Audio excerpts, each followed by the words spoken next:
Chapter 1091. I know this style of bag. She has no less than 8 of them, but she will still buy the new ones when she sees them. I asked her, what's the difference between this and the one you carried before? She replied confidently, the color is different. Fine, the color is indeed different. Gift 14 that has not been given. Lin Jui looked through the notes one by one, and when she saw the last one, she was certain that the person Xia Shangzhou was writing was her. Because the words, the color is different, had come from her mouth. When I was on a business trip, I saw her post this bag on her WeChat Moments. This bag was the same as the other things I bought before. I didn't give it away, but someone did what I've always wanted to do. He bought a bag that she liked and gave it to her. She was very happy and even agreed to be that person's girlfriend. After she came out of the office, she saw the box I bought. When she asked me about it, I thought for a moment that I should give this bag to her and ask her if she was willing to be my girlfriend. But it was just a thought. I replied very timidly that this was a gift that my sister asked me to bring. I had no choice, I had to be timid. After all, to me she was like the bright moon in the sky, the snow lotus on the mountain. She wasn't someone that I could reach out my hand and touch. Ungiven gift 36. This note was taken from the Chanel box. So, the box she saw the other day was really this box. He had bought all of these things for her. Some of them were things she had casually said she liked, some of them were things she really liked from the bottom of her heart, and some of them were things she had casually mentioned without much thought. In truth, it didn't matter what she thought of them. What was important was that he had thought that she liked them, so he had collected them all. But he clearly didn't dare to give them to her, and he didn't dare to let her know that he liked her. He knew that none of these things would ever land in her hands, so why did he still do it so foolishly? Lin Jai could clearly feel a tinge of gratitude creeping into her heart. In truth, it had been many years since she had been moved. As she grew older and matured, she slowly realized that she could live a good life without relying on a man. She had already given herself a good life, and she had never wronged herself before. As a result, there were very few things that could truly move her. But the navigator had moved her time and time again, and it was always the smallest of details. Yet it was able to accurately strike at the softest spot in her heart. While Lin Jai was in a daze, her phone rang. It was Xia Shangzhou telling her that he would be home in 10 minutes. After hanging up the call, Lin Jai quickly composed herself and placed the boxes back to their original positions. Then she hung up Xia Shangzhou's clothes one by one, making it seem as if she hadn't opened the wardrobe at all. After which, she quickly changed into her shoes and headed down the stairs. Xia Shangzhou was already waiting downstairs. He had hailed a cab back home, so he didn't get it to leave. As soon as he saw Lin Jai walking out of the building, he immediately got out of the car and opened the door for her. From the moment he met Lin Jai until dinner, Xia Shangzhou couldn't help but feel that there was something on her mind. But when he tried to take a closer look at her expression, he couldn't see anything amiss. She was talking and laughing, completely different from how she usually was. He couldn't help but suspect that it was just his imagination. Chapter 1092. After dinner, Xia Shangzhou asked, "Going home?" And Lin Jai pondered for a moment before asking, "Do you have anything on tonight?" Xia Shangzhou shook his head. "No, what's wrong? If you're free, why don't we go to a nearby mall to watch a movie?" Watching a movie. That's something only couples do. Xia Shangzhou's fingers trembled nervously for a moment before he nodded. All right. After which he calmed his fluctuating emotions and asked, "What movie do you want to watch?" "Let's watch the movie that's being promoted all over the world recently." "All right," Xia Shangzhou replied before taking out his phone to book the tickets. The seats for the 8 p.m. show aren't too good, but the 9:20 p.m. show has a good seat, so I'll book it for the 9:20 p.m. show. Do you think it's fine? Sure. Xia Shangzhou tapped on the screen for a moment before raising his head and replying to Lin Jai. "I've booked the tickets, but it's only 7:30 p.m. right now. Do you want to head over now or wait a little longer?" "Let's head over now. We can still take a look around the mall." Xia Shangzhou had no objections to that. The mall was right behind the Beijing World Hotel, and it would only take 3 to 5 minutes to get there on foot. Lin Jai and Xia Shangzhou arrived at the first floor of the mall before 7:40 p.m. Lin Jai didn't buy anything. She just picked up a few of the brands that she liked and walked around casually. When it was about time, she and Xia Shangzhou headed to the basement. Before entering the theater, Lin Jai didn't forget to buy 2 cups of cola and a large bucket of popcorn. Due to the movie's new release, the seats were still full. Lin Jui was halfway through her cola when the movie started. The plot was simply too ordinary, but the setting was indeed beautiful and the actors were beautiful as well. But in the past few years, be it television series or movies, it had always been these few actors who acted in them. Lin Jui focused her attention on the movie for 20 minutes before she couldn't take it anymore. She lowered her head to look at her phone. However, due to the bright light coming from her phone, Lin Jui didn't dare to look at it for too long. In the end, she couldn't bear to watch the movie anymore and her phone didn't work either. After finishing her cola and popcorn, she fell asleep out of boredom. By the time she woke up, the movie had already ended. She moved her head slightly, and only then did she realize that she was leaning on Xia Shangzhou's shoulder at some point. As for the navigator next to him, he maintained a posture in his seat, not daring to move at all. Lin Jui quickly sat up straight and combed her hair. She was the one who suggested watching a movie, but in the end she ended up leaning on his shoulder and snoring away. Feeling a little embarrassed, she said, "That movies are really too boring." "It's indeed rather boring." Seeing that Lin Jui had stood up, Xia Shangzhou also stood up as well. While Lin Jui was tidying up her clothes, she noticed that Xia Shangzhou's arm had trembled a little when he reached for the Coke bottle. Did his arm go numb from all the leaning? Lin Jui pursed her lips, but before Xia Shangzhou could reach for the Coke bottle once more, she had already snatched it away from him and pretended as if she hadn't noticed anything at all as she said, "Let's go." Then he took the lead and walked towards the exit of the cinema. It was already getting late, so there weren't many people or cars on the streets. It was fortunate that Xia Shangzhou had booked a car in advance, and it was parked right across the street. While Lin Jui and Xia Shangzhou were crossing the street, a car with its blinding headlights suddenly sped toward them. "Be careful." Xia Shangzhou was the first to notice it, and he subconsciously called out to warn Lin Jui. Lin Jui shot a surprised glance at Xia Shangzhou. She hadn't even noticed the car when Xia Shangzhou had suddenly pulled her to the side. Before she could even steady herself, the car had already sped past her, bringing with it a gust of wind. Still in a state of shock, she raised her head to take a look and memorized the license plate number. Her assistant had replied to the message she had sent her earlier. "Boss Lin, I've contacted the driver. He does know Mr. Qin, and he told me that Mr. Qin asked him to help him create a scene of a hero saving a damsel in distress. The driver repeatedly assured me that he didn't want to do anything to you. He also said that Mr. Qin was right next to him. His main purpose was to put on a show of self-injury." Sure enough, that driver was related to Enchanting. Chapter 1094. This kind of person sure is ruthless. With such thoughts in mind, Lin Jui lowered her head and replied to her assistant, "I understand. Then Boss Lin, if there's nothing else, I'll be heading to bed."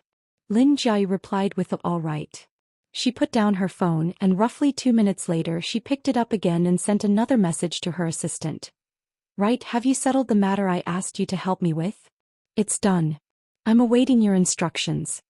Lin Jui had barely finished reading her assistant's message when another message appeared on her screen. "Boss Lin, if you've decided to do it, please inform me in advance. After all, it'll take some time to prepare. Then get ready tomorrow morning. Let me know one day in advance."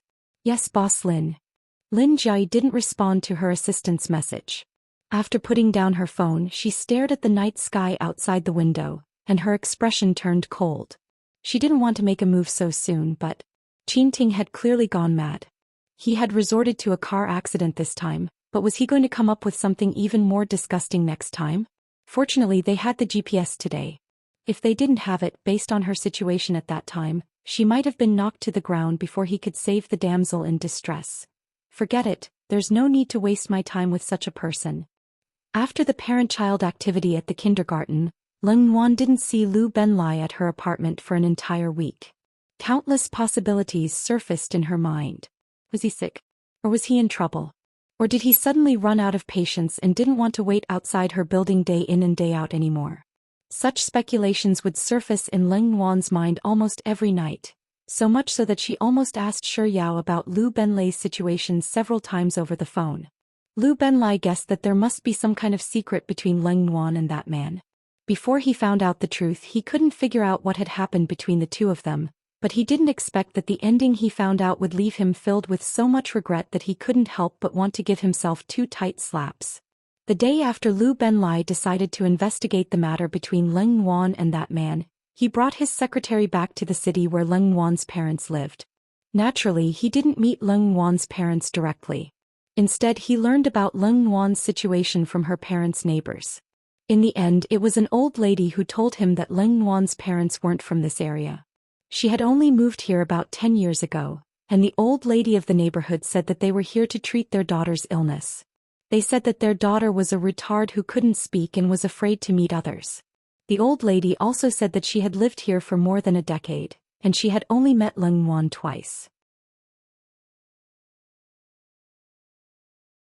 Chapter 1095.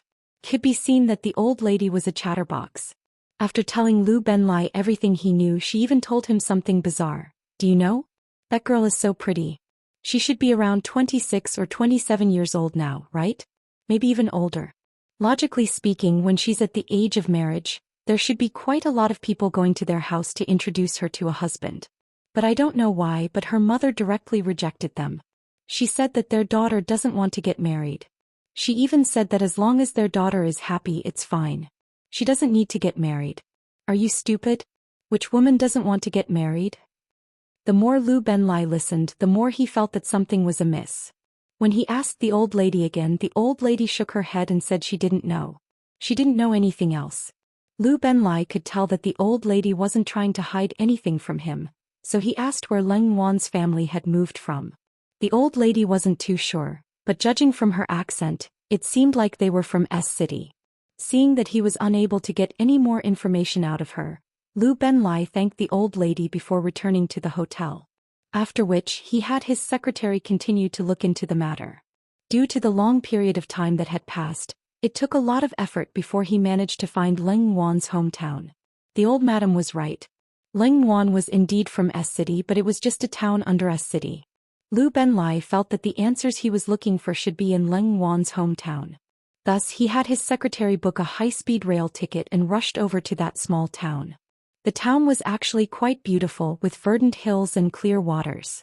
Other than the inconvenient transportation, there were almost no other shortcomings. By the time Lu Ben arrived in town, it was already midnight. He found a guest house to stay in, and while chatting with the owner of the guest house, he asked if there were any old shops in town. Then he learned that the roast chicken shop in the west of town had been in business for several generations. Lu Benlai knew that in a small town like this, no matter what happened to a family, every family would know about it. Thus, the longer one stayed here, the more they would know about the incident that happened 10 years ago. The next morning, Lu Benlai headed to the roasted chicken restaurant.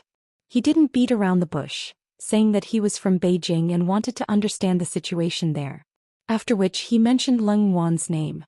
Upon hearing the words Leng Wan, the lady boss of the roasted chicken shop immediately asked, "You know Las Wan? Is she doing well now? Are you still as silly as before? Was Leng Wan a fool?" Lu Benlai was perplexed, but he still replied honestly, "I know her. We're university classmates and she's doing quite well at the moment. She's working at a very good foreign corporation in Beijing." When the lady boss heard this, she immediately smiled in relief. "That's really a good thing. I was really afraid that the girl would be ruined just like that. It was destroyed." Lu Benlai couldn't help but ask, "Why did you say that? Also, I think she's pretty smart. Why do you say she's stupid?"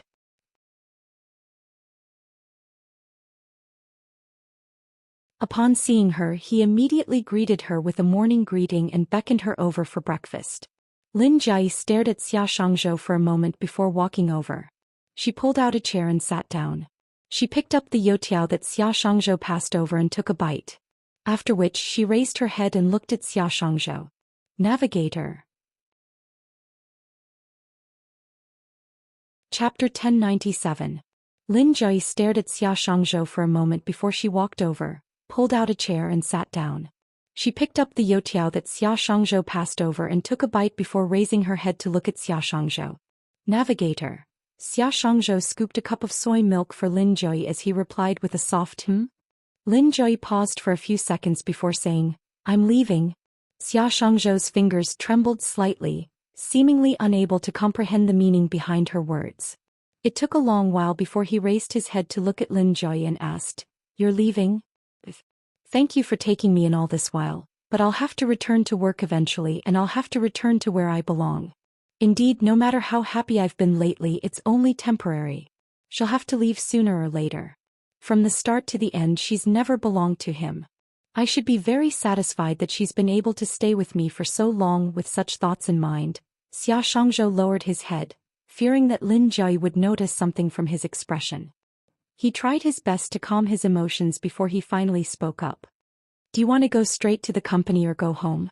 Do you need me to send you?" "There's no need for that. I'll get my assistant to pick me up. She'll be here around 8:10 a.m.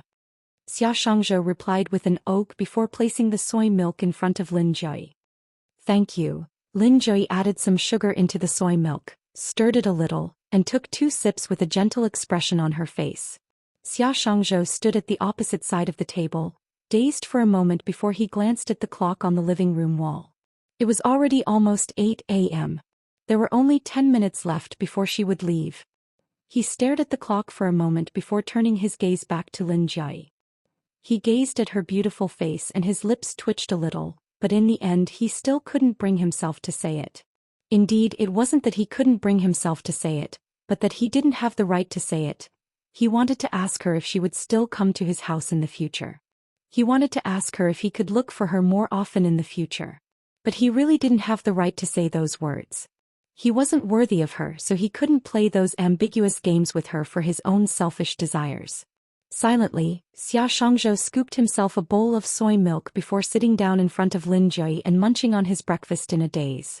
In fact, every morning in the past he and she would eat these things and he would always feel extremely satisfied. But today, no matter how much sugar was added, he still felt that the soybean milk was bitter. Before she could finish her breakfast, Lin Jui's phone suddenly rang. It was a call from her assistant. She was already downstairs. Lin Jui was almost done with her breakfast.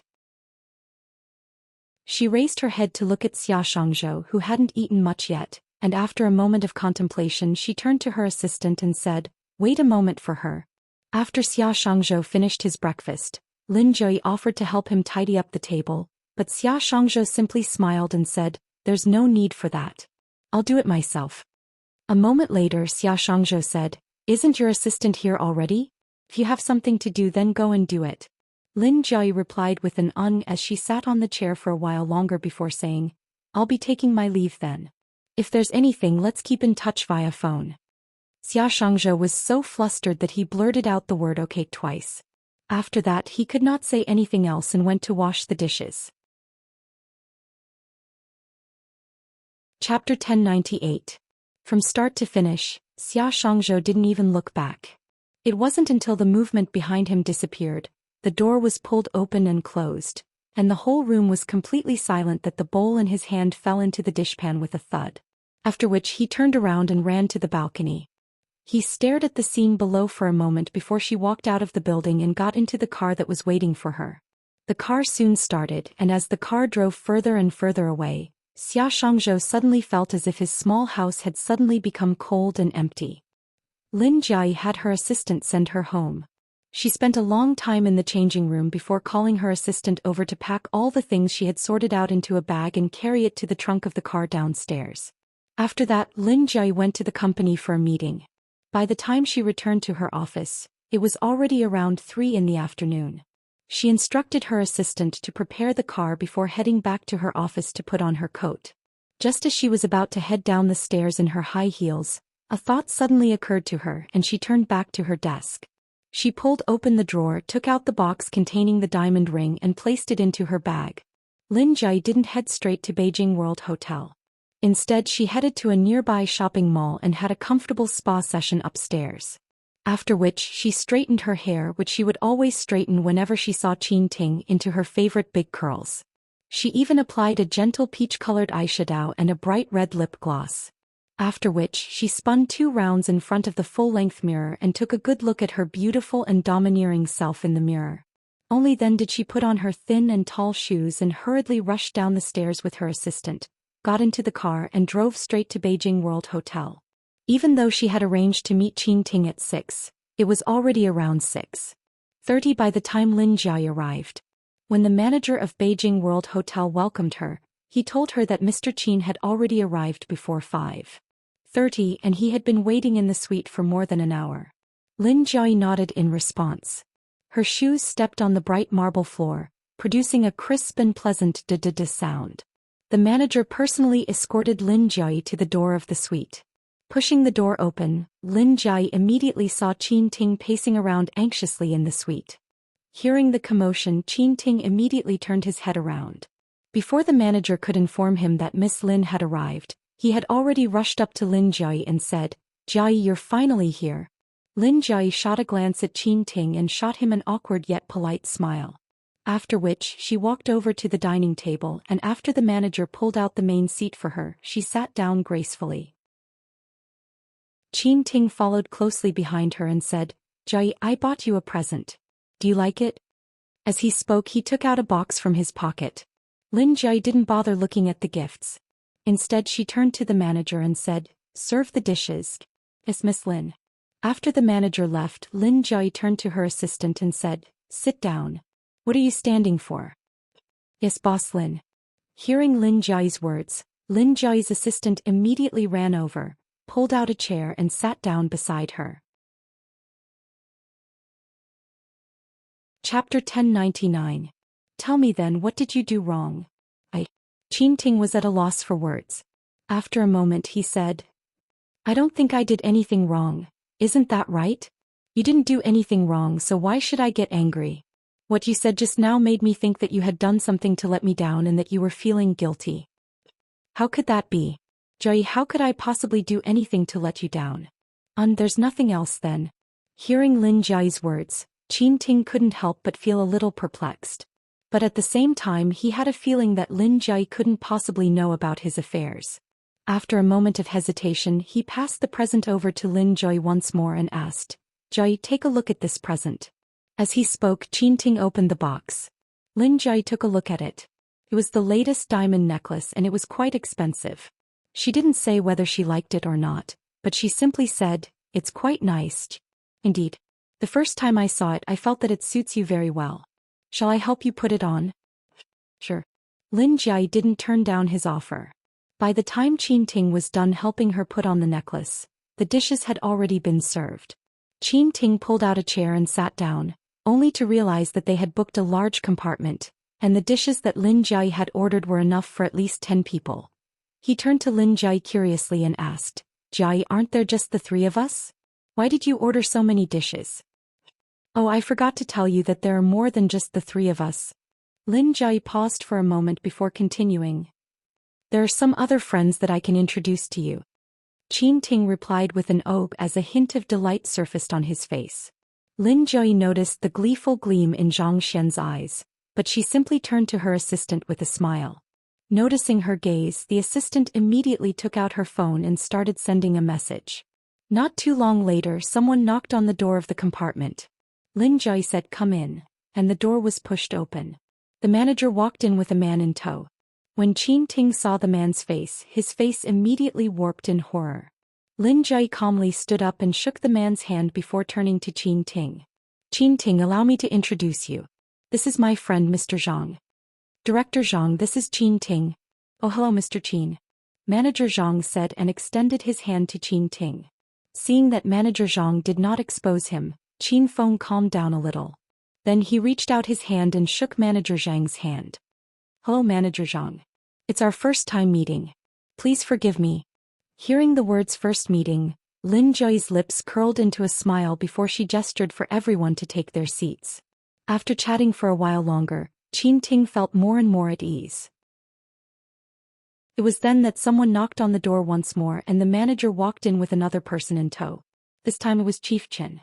Lin Jiayi pretended that Qin Ting and Chief Chen didn't know each other, so she introduced them to one another. As the door was knocked again and again, the originally empty room was filled with people. All of them had been cheated by Qin Ting using the Lin family enterprise to cooperate and get money. Although none of them said they knew Qin Ting, her forehead was already covered in sweat. Chapter 1100. Lin Jiayi didn't stop Qin Ting. She simply allowed him to run toward the exit. The door was pushed open by Qin Ting, and two burly men dressed in black suits appeared in front of him. They raised their hands coldly and blocked Enchanting's path. Standing outside of the burly men were the manager of the Peking hotel and a woman. The manager ignored Enchanting and turned to Lin Jui, who was sitting inside. "Mr. Lin, your friend is here again. Invite her in," Lin Jui said with a smile. Hearing Lin Jui's words, the burly man immediately lowered his arm. As the woman walked in, Enchanting's legs began to tremble. He subconsciously wanted to rush out of the door, but the two burly men reacted much faster than him. They quickly stopped him and said, "I'm sorry, Mr. Qin. Miss Lin has instructed us in advance that without her permission, only people can enter and not leave this room." "You're right." After saying so, the burly men forcefully pushed Enchanting back into the room and closed the door. Lin Jui waited until the woman walked into the suite before she slowly rose to her feet. With graceful steps, she walked over to the woman who had been staring at Enchanting all this while, and with a smile on her face she asked, "Enchanting, do you know her?" The woman didn't speak. She only stared at Enchanting. Enchanting didn't even dare to look at the woman. He shook his head and said, "No, I don't know her. I don't know who she is." Hearing this answer, the woman subconsciously opened her mouth to speak, but before she could open her mouth, Lin Jui reached out and touched her arm, stopping her. "All right, since you don't know her, allow me to introduce her to you. She's Song Ying, the only daughter of a wealthy family in Song Empire. She's from Shanghai and she got married 10 years ago. Her husband is Enchanting." "Well, this Enchanting, not only does he have the same name as you, even his date of birth, appearance and birthplace are exactly the same as yours. Some time ago I was fortunate enough to get to know Miss Song and befriend her. I heard that she's been looking for a husband, so I invited her over. Enchanting, take a good look at her and see if she's really your wife or not. Enchanting, take a good look at her and see if she's really your wife." Hearing those words, Enchanting's face paled. "No, I'm not. I'm not her husband. Jai, don't listen to her nonsense. She's just making things up. You're spouting nonsense. Enchanting, you..." Song Ying couldn't hold herself back any longer. However, she was still the daughter of a wealthy family, and due to her upbringing she didn't utter any vulgarities.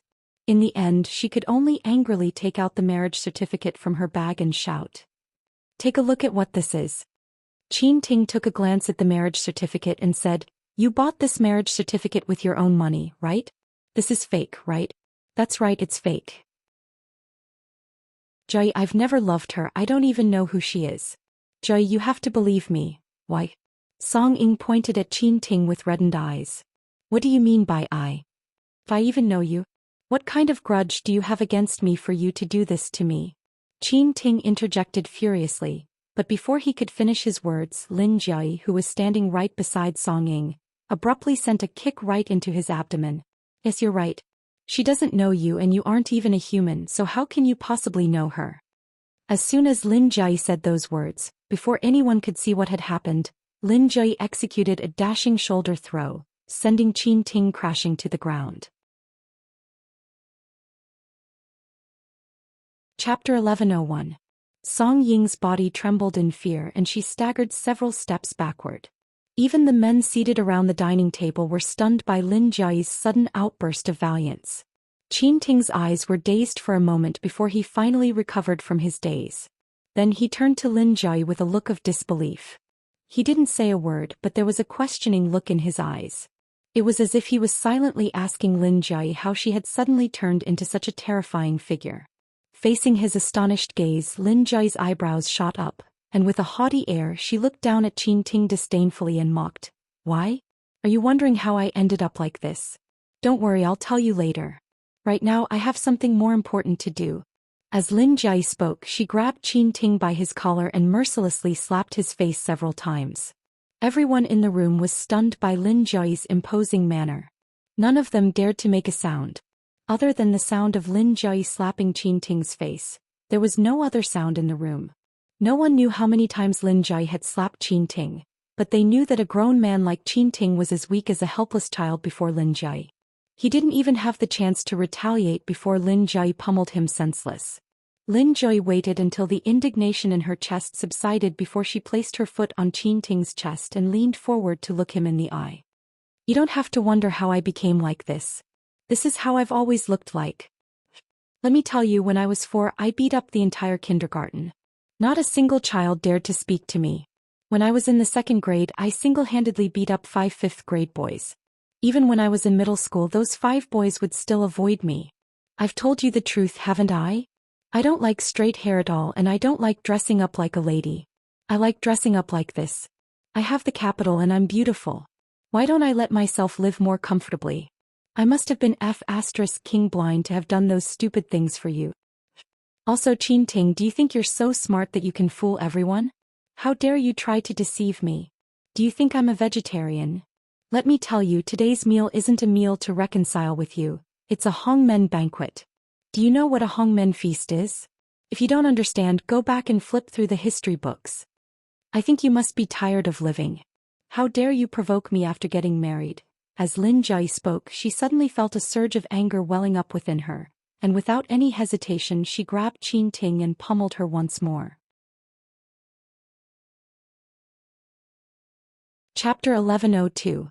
Also, I don't want to bring up this stain on my life, but Lin Jai isn't the kind of person to hide things. I'll admit that I was blind back then. But of course, if not for me, he wouldn't have been able to deceive you. So I'll give you an explanation here as well. After which, Lin Jai turned to her assistant and asked, "Where are the items?" The assistant replied, "They've been brought to the door." "Good." Lin Jai nodded. Facing the tightly shut door, she raised her voice and said, "Bring the items in." "Yes, Boss Lin." Shortly after she said those words, a male voice sounded from outside.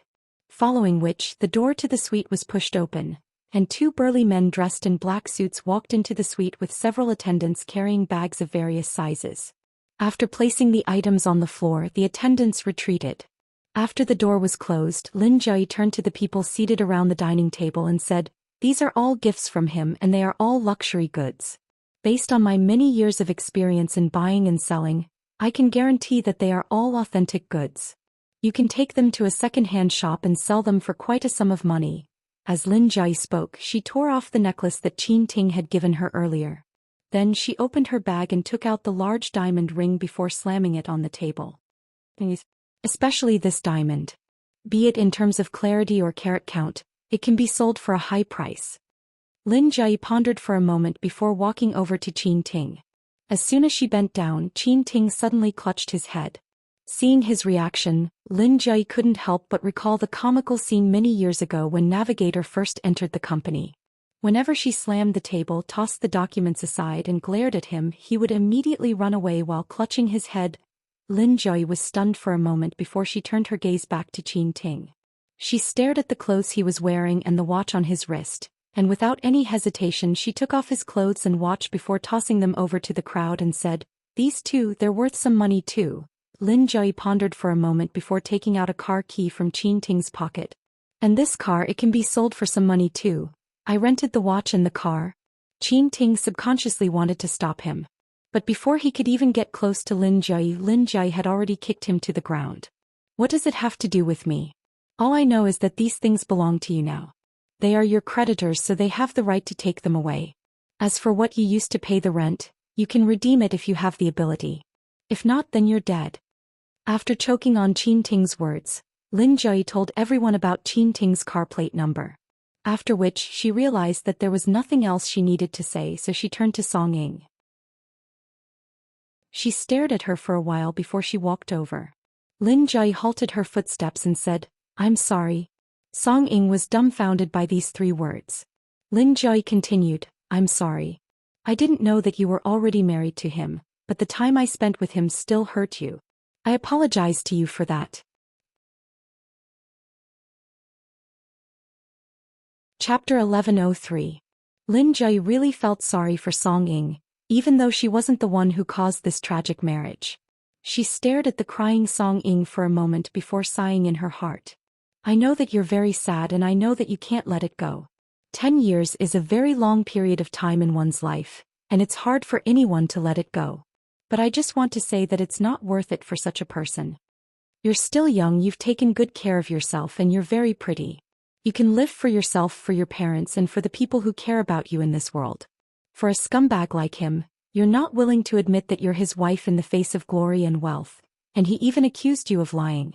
Even if your tears run dry and your heart is broken, he won't feel sorry for you. No matter what happens, you must never give up on yourself. You must remember that a woman can love a man, but she must love herself too. So, I really hope that you can start a new life. For example, divorce this scumbag, find a stable job, raise a pet, buy a small house and live a comfortable life. Like I said earlier, you're very beautiful and you're not old yet. There are many good men in the world and you can start a new life. As Lin Jai spoke, she took out a tissue from her bag and passed it to Song Ying. Wipe your tears. If you really feel that you've lost everything after losing him, as long as you're willing, you can still think about it. You still have me, you have my phone number, so you can call me anytime. I'm willing to arrange a job for you at the Lin Family Enterprise. If you wish to continue staying in Shanghai, that's fine too. There's a branch there. Lin Jai gestured to Qin Ting by the side and said, if you feel indignant, you can do what I did and beat him up to vent your anger. Or if you don't want to drink alone, I'm more than willing to accompany you anytime. But, remember, it's not worth it to get drunk for someone like him. After saying those words, Lin Jai turned to Song Ying with a smile as she pushed the napkin in her hand forward. Song Ying reached out to take it. As she wiped away her tears, she said to Lin Jai softly, "Thank you." Lin Jai replied gently, "It's all right." After leaving the Beijing World Hotel, Lin Jai, who hadn't touched her chopsticks at all, felt a little hungry. So she had her assistant send her to a noodle shop and ordered a bowl of noodles. When the waitress went up, she looked at the waitress and suddenly remembered that this noodle restaurant was introduced to her by the navigator. After they finished work, they came here many times to eat noodles. Every time, the GPS would bring the noodles to her, just like the waiter who was approaching her now. He would even say happily, "The noodles are here." When the noodles were placed in front of her, Lin Jai suddenly burst into laughter. She didn't know what she was happy about, but she just smiled. Chapter 1104. Since when did the navigator become so important in her world? It was the kind of importance that was becoming more and more important. Lin Jai knew that the incident of Qin Ting being beaten up at the Beijing World Hotel wouldn't be able to be kept a secret. After all, most of those people were businessmen in Beijing. While their businesses weren't big, it was inevitable that word would reach the ears of the Lin family. However, the speed at which the news spread had left Lin Jai a little surprised. When her assistant came to tell her that her younger brother, ATM classmate, had beaten up Qin Ting, she couldn't help but sigh. Sure enough, the fastest speed in the world isn't the speed of light but the speed at which gossip spreads. For the next few days, her assistant would tell her about Qin Ting. "Boss Lin, your younger brother went over to beat up Mr. Qin again today, and he even brought his wife along with him." "Boss Lin, your younger brother went over to beat up Mr. Qin again today, and not only did he bring his wife along, he even brought little Snack along with him. The beating was a little too harsh and your younger brother was taken away by the police. His statement was recorded and he was fined 5,000 renminbi. Boss Lin, your younger brother went over to beat up Mr. Qin again today, but this time he didn't bring his wife and child along. Instead it was Grandpa Lin. Boss Lin, your father, who is the chairman of the board, went to Mr. Qin's ward for a checkup this afternoon and pulled out Mr. Qin's 4-drip needle. Boss Lin, the chairman's wife, and your aunt also went to meet Mr. Qin. Your aunt even brought her beloved dog along and it bit Mr. Qin. After that, your uncle brought Mr. Qin to get his vaccination. Boss Lin." Lin Jai's head started throbbing as she listened to the story. She used to think that everyone in her family was busy, but why were they so free now? Why did they have to visit Qin Ting every day? Boss Lin. Lin Jai had lost count of how many times her assistant had called out to her in such a tone after discussing work. Without waiting for her assistant to continue, she spoke up. "Tell me, is it 8 a.m. today? Grandpa, Daddy, Mommy, Auntie and Uncle? Yao Yao and Little Snack? None of them. Is it my aunt's dog Angela or Wang Xiaojun? Angela was her aunt's dog and Wang Xiaojun was her aunt's cat. None of them." A deep frown appeared on Lin Jai's forehead. "Who is that? Could he be our chauffeur?" No, it's Mr. Xia." "Mr. Xia?" Lin Jai's leisurely twirling her brush suddenly froze. Seeing that she didn't say anything, the assistant thought that she didn't know who Mr. Xia was, so she said, "It's Mr. Xia Shangzhou. He found out about this and went to find Mr. Qin. I heard that he was very heavy-handed and almost crippled Mr. Qin. Fortunately, you asked me to send someone to keep an eye on Mr. Qin in advance and stopped Mr. Xia in time."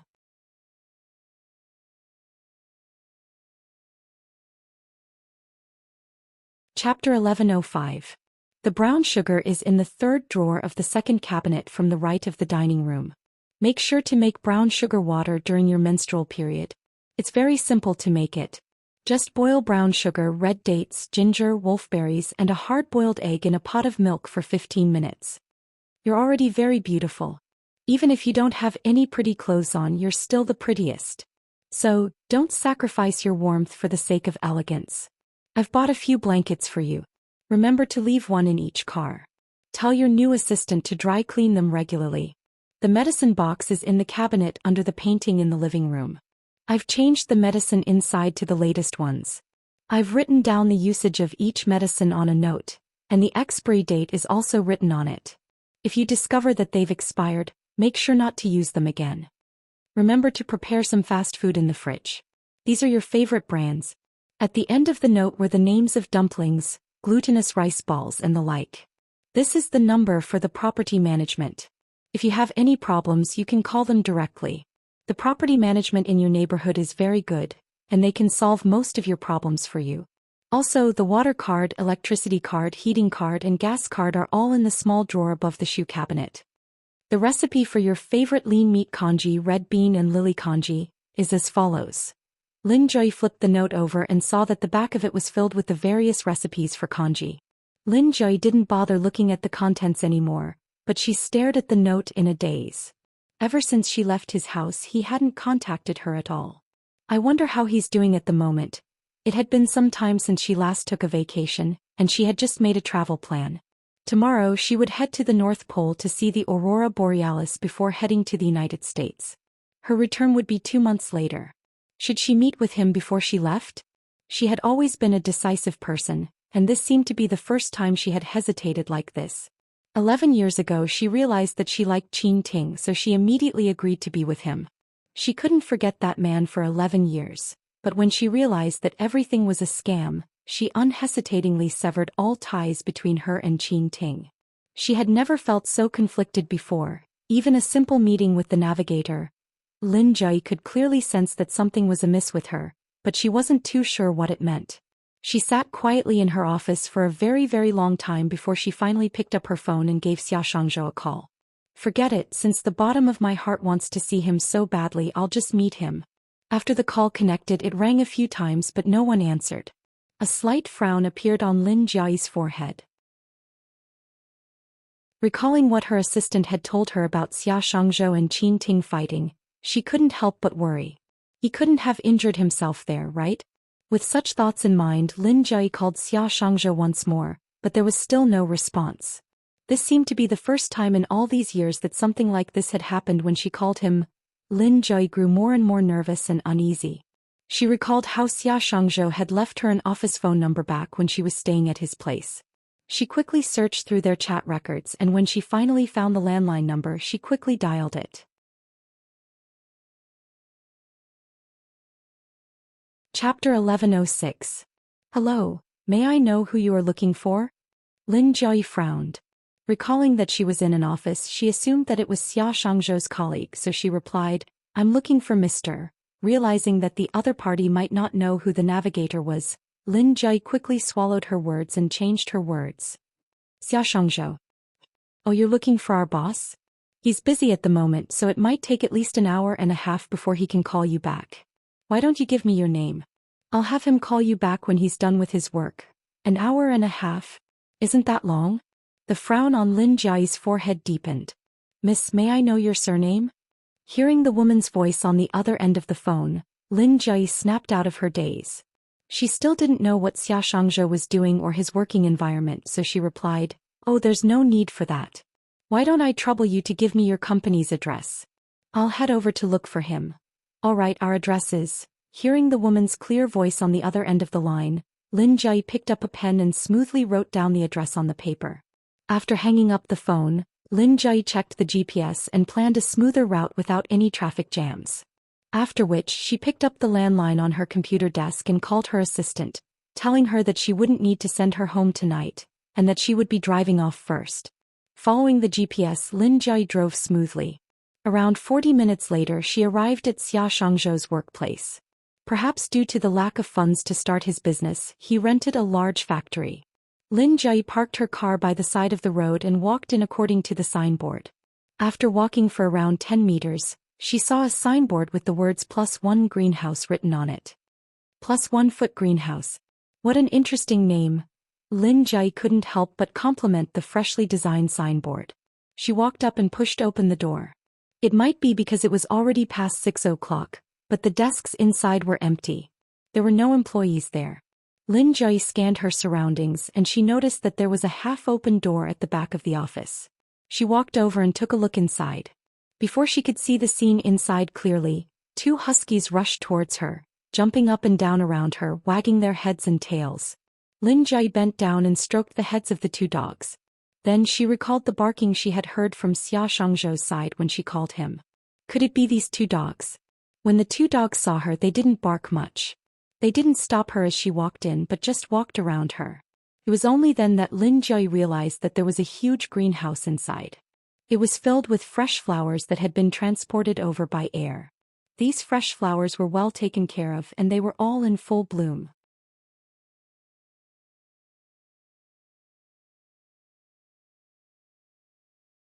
Chapter 1107. This was the dream she had when she was younger. She wanted to lead a dreamy and comfortable life, but in the end it was just a dream. In the end she still went to work at the Lin family enterprise. With such thoughts in mind, Lin Jai abruptly turned her head around to look at the fresh flowers and the 2 huskies around her legs. Only then did she realize that the navigator's +1 greenhouse was her dream. +1. She had found this name rather interesting when she first came in, but it turned out that it was a homonym of her name, Joy. When she finally realized this, she looked at the greenhouse once more. Every time she looked at it, her heart would tremble violently as if something had touched it lightly. So, when she found out that the navigator liked him, in order to make him give up on her, she transferred him away from her side and he resigned to do this? Even though he knew that the 2 of them would probably never have anything to do with each other ever again, he still chose to do this without any hesitation? Was she really that important to him? Was she worthy of him treating her with all of his heart and soul? She had never told anyone about her dream, but he knew about it. She should have been perplexed, but she suddenly realized that all of this wasn't important anymore. What was important was the +1 greenhouse that he had personally built. For some reason Lin Jai felt as if something was choking her throat. She couldn't speak and she couldn't breathe either. Her heart ached for him. This was the first time in her life that she had experienced such a complicated feeling. She stared at the busy Xia Shangzhou and as she stared, her vision blurred. She felt extremely conflicted and she needed to calm down. Not wanting to disturb him, she quietly backed out of the room and returned to her car as if she had never been there at all. It took her a long time to calm down before she drove back home. Lin Jai took a hot shower and after she came out she poured herself a glass of red wine and sat on the balcony, staring at the bustling night scenery outside in a daze. She didn't know how long she had been sitting there in a daze until she heard her phone ring. She put down the wine glass and walked barefooted to the sofa in the living room. When she bent over to pick up her phone, she glanced at the screen. It was a call from Xia Shangzhou. She hesitated for a moment before picking up her phone and answering the call. "You called me in the afternoon?" Hearing Xia Shangzhou's voice, Lin Jai couldn't help but tighten her grip around her phone. What happened?" Xia Shangzhou added, "I was busy in the afternoon so I didn't bring my phone. Nothing, it's just that I suddenly felt like drinking your oatmeal tonight and wanted to ask you how you cooked it, but I couldn't get through to you." "Oh, I see. Have you had dinner yet?" "No. Do you still want to cook the oatmeal?" "If you want, I can teach you over the phone." "Sure." Lin Jai nodded. "Wait for me, I'll head to the kitchen now." "I'm here." Following Xia Shangzhou's instructions, Lin Jai picked up the pot and took out the oats and other ingredients. However, when she picked up the spoon, she accidentally knocked over the bottle of soy sauce. Hearing the commotion, Xia Shangzhou asked, "What's wrong?"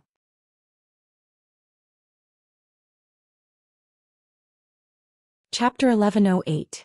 This time, before Xia Shangzhou could say anything, Lin Jai had already spoken up. "It's fine, it's fine." The pot lid fell on the floor. After taking a bath and changing his clothes, Xia Shangzhou was just about to leave the greenhouse when he suddenly recalled how she had cooked a meal on a whim, causing 2 of his pots to burn, forcing him to clean the kitchen for 3 whole hours. He couldn't help but berate himself for believing that she would listen to his instructions and cook oatmeal. So he said, "Forget it, just leave it as it is. I'll go over and cook some porridge for you." Lin Jui glanced at the pot lid that she could pick up by bending down, and after a moment of contemplation she replied, "All right then." After which she walked out of the kitchen and back to the balcony without picking up the pot lid. After hanging up the call with Xia Shangzhou, Lin Jui picked up her glass of red wine and continued sipping on it leisurely. Roughly 25 minutes later, someone knocked on her door. When she went to open the door, she remembered that she had changed the passcode to the house after learning of Enchanting's deeds, but Xia Shangzhou still didn't know about it. So she opened the door and was just about to tell Xia Shangzhou the passcode when she saw the band-aid on Xia Shangzhou's face and the bruise on his lips. The words that she was about to say were instantly choked in her throat. Did he get those bruises from fighting with Enchanting? But then again, he wasn't the type to fight, so why would he learn from her ATM brother? With such thoughts in mind, Lin Jui's eyes reddened and she quickly turned her head away. "Come in." Xia Shangzhou changed his shoes and headed straight to the kitchen. Listening to the commotion in the kitchen, Lin Jui sat on the balcony and drank even more wine. It didn't take long for Xia Shangzhou to call Lin Jui over for porridge. Lin Jui stood up and headed to the dining room, carrying the unfinished bottle of red wine and wine with her. Sitting at the dining table, she looked at the steaming hot oatmeal and poured herself a glass of wine. Then she turned to Xia Shangzhou and asked, "Do you want a glass?" Xia Shangzhou didn't respond to Lin Jui's words. Instead, he reached out to take away Lin Jui's wine cup and said, "Have some porridge instead of wine." "Hey, I can have porridge and wine at the same time." Lin Jui allowed the GPS to take the wine cup away before picking up the wine bottle herself. She gulped down a huge mouthful of wine before picking up a spoon and eating a mouthful of porridge. By the time Lin Jui finished the bowl of porridge, the entire bottle of wine was almost finished as well. She was a little dizzy, but her consciousness was very clear. She looked at Xia Shangzhou and after looking at him for a while she deliberately said drunkenly, "Little brother, how old are you?" Xia Shangzhou didn't respond to Lin Jui's words. Instead, he reached out to grab the wine bottle from her hand and said, "Stop drinking. You're already a little drunk." "I'm not drunk, you're the one who's drunk." As Lin Jui spoke, she hugged the wine bottle tightly in her embrace and pressed her face against it. Staring at Xia Shangzhou, she asked, "Sweetie, do you have someone you like?" Xia Shangzhou said nothing. Lin Jui asked, "Sweetie, why aren't you saying anything? Sweetie, who is the person you like?" Lin Jui asked the same question several times before Xia Shangzhou finally met her eyes. Perhaps it was because he thought that she was drunk that he dared to speak the words that he had never dared to say or even think about before. "I like you." After a moment of silence, he added, "The person I like is you, Lin Jui."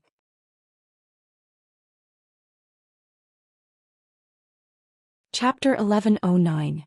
Because I like you. He paused for a moment before continuing, "But the person I like is you, Lin Jui." Lin Jui was taken aback. She could clearly feel her heartbeat speeding up, a speed that she couldn't control at all. It didn't take long for her to realize that she had exposed herself. Fearing that Xia Shangzhou would notice something amiss, she immediately pretended to be drunk once more. Staring at Xia Shangzhou, she intentionally rambled on, "Lin Jui. This name sounds really familiar. I feel like I've heard it somewhere before." Lin Jui rubbed her glabella with a troubled look on her face.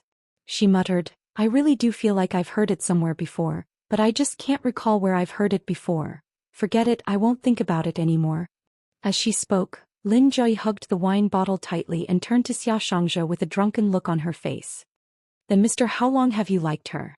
How much do you like her?" 6 years. I've liked her for 6 years.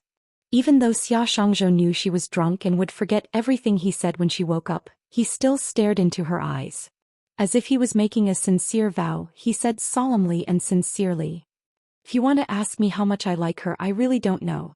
I only know that in these 6 years, there wasn't a moment when I didn't like her." Lin Jui's hand trembled and she accidentally dropped the wine bottle onto the floor. With a resounding paw, the glass shattered all over the floor.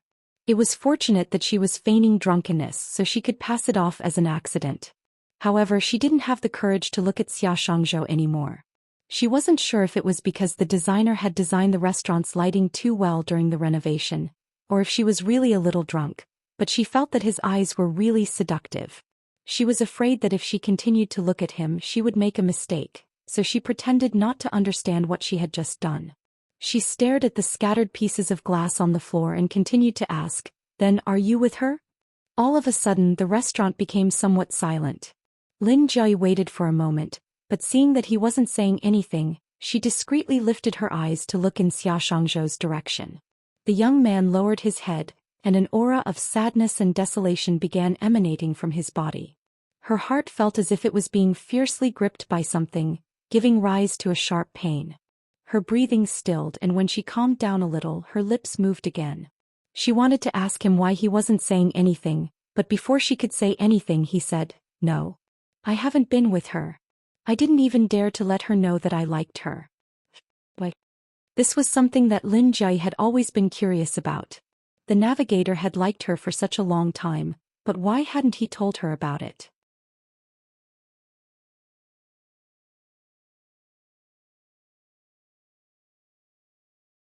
Chapter 11:10. Tonight, before Kiki closed her eyes, she couldn't help but ask, "Mommy, when will Daddy come to visit me?" Even though Kiki would ask this question every day, Leng Nuan couldn't help but be affected by it. He paused in the middle of tucking Kiki in. It took her a while before she recovered and coaxed Kiki softly, "It should be soon. Mommy, you say soon every time, but it's already been 3 5s. Kiki only knew how to count up to 5, so when she counted it was just a few 5s and a few 5s. 3 5s meant 15 days. Half a month had passed. In the blink of an eye, he had already disappeared from Kiki and her world for half a month. It was just like back then when he came to deliver supper to her one night. He vanished from her world the very next day. For an entire month she didn't even know where he was. "Mommy, you're hurting my hair." Kiki's aggrieved voice snapped Leng Nuan out of her reverie. She quickly apologized to Kiki before silently moving her arm away from Kiki's hair. "Mom, I really miss Dad. I told Linshur, and Linshur said that if I think my father is not good I can give his father to me, but I thought about it and rejected Linshur because I think my father is better than his father. Although Linshur's father often takes him to school, takes him to see pandas and buys toys for him, I still think my father is the best. Mom, I really miss Dad. I told Linshur, and Linshur said that if I think my father is not good I can give him his father." Hearing Kiki's words, Leng Nuan lowered her eyelids. "Then Mommy will bring you to the zoo this weekend to see pandas and buy you a doll, okay?" Kiki was overjoyed. But a few seconds later, Kiki lowered her head again. "But Mommy, I still want Daddy to accompany me." In the past, before Lu Benlai barged into their world, Kiki might have been curious about her father's existence, but she wasn't so reliant on him. He had accompanied Kiki for so long that she was already used to him being her father. Now that he had suddenly disappeared, it was indeed a very sad thing for Kiki. Leng Nuan really wanted to say okay to Kiki, but she was afraid that he would never appear in their world again. If that were to happen, how would she tell Kiki about it? Leng Nuan's silence caused Kiki to turn her head. "Mommy, all right?" Hearing Kiki's voice, Leng Nuan subconsciously wanted to smile at Kiki and reply with a sure. But even though Kiki was still young, she vaguely sensed something. Before she could speak, her eyes reddened. "Mommy, does Daddy not want me anymore?" With that said, Kiki started crying. "Does Daddy think that I'm bad for not eating carrots, so he doesn't want me anymore? Mom, tell Dad that I'll eat carrots obediently in the future. Can you let Dad come back?"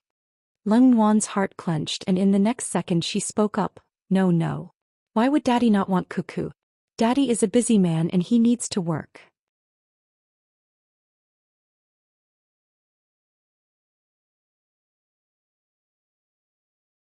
Chapter 11:11. Really? Hearing Leng Nuan's promise, Kiki smiled through her tears. Leng Nuan continued coaxing Kiki to sleep. It didn't take long for Kiki to fall asleep. But before she fell asleep she still opened her eyes groggily to look at Leng Nuan. "Mommy, remember to tell Daddy that Kiki doesn't want toys anymore. Kiki wants Daddy. That way he won't have to work like this anymore." Hearing Kiki's words, Leng Nuan's eyes reddened. However, she still forced out a smile and said, "All right." Only then did Kiki close her eyes and fall asleep peacefully. After Kiki's breathing stabilized, Leng Nuan quietly got up and walked out of Kiki's room. The auntie was on leave today, so Leng Nuan was the only one left in the living room. Out of habit, she walked to the balcony and looked downstairs. His car was still nowhere to be seen. Leng Wan's mood suddenly plummeted. Kiki was easy to coax and deceive, but what about her? She had told herself not to harbor any hope in him, and after learning her lesson once, she shouldn't act so foolishly again. But she was still a fool. She shouldn't have harbored any hope in him, not even the slightest bit. Leng Wan stood dazedly on the balcony for a long time before she turned around and headed for her bedroom. Before entering her bedroom, she headed to the nursery opposite to take a look at Kiki. However, just as she came out of the baby's room before she could reach her bedroom, someone rang the doorbell. Who could be at my house at such a late hour? Leng Wan frowned. She rushed to the door, and through the peephole she saw Lu Benlai standing outside. His clothes were in a mess, his beard was unshaven and his hair was a mess. He looked extremely unkempt. What happened to him? How did he end up in such a state? While Leng Wan was in a daze, the doorbell rang once more. Afraid that she would disturb her neighbor, she quickly opened the door. But before she could say anything, the overwhelming stench of alcohol assaulted her senses, and she nearly vomited on the spot. Did he soak himself in a vat of alcohol? Before Leng Wan could comprehend her thoughts, Lu Benlai suddenly called out, "Wan Wan." Leng Wan's body trembled as she subconsciously raised her head. But before she could see Lu Benlai's expression clearly, the latter had already kneeled to the floor. "Wan Wan, I'm sorry, I'm sorry." Shocked by Lu Benlai's abrupt action, Leng Wan subconsciously took a step back before bending down to pull him up. But he didn't move at all. He just kept repeating the words, "I'm sorry." The corridor was extremely quiet at night, and Leng Wan could hear some commotion coming from the room next door. Afraid that someone would see this sight, she grabbed Lu Benlai's arm and forcefully dragged him into the house before shutting the door. Sorry. Leng Wan didn't respond to Lu Benlai's words. Instead, she grabbed his arm, trying to pull him up. However, when she barely managed to pull him up, he suddenly changed his words. "Wan Wan, I'm sorry. I'm a jerk. I shouldn't have been affected by that person. I shouldn't have tested you that night. I shouldn't have ignored you after knowing that something really happened between you and that person." As if someone had struck Leng Wan's acupoints, she suddenly froze on the spot.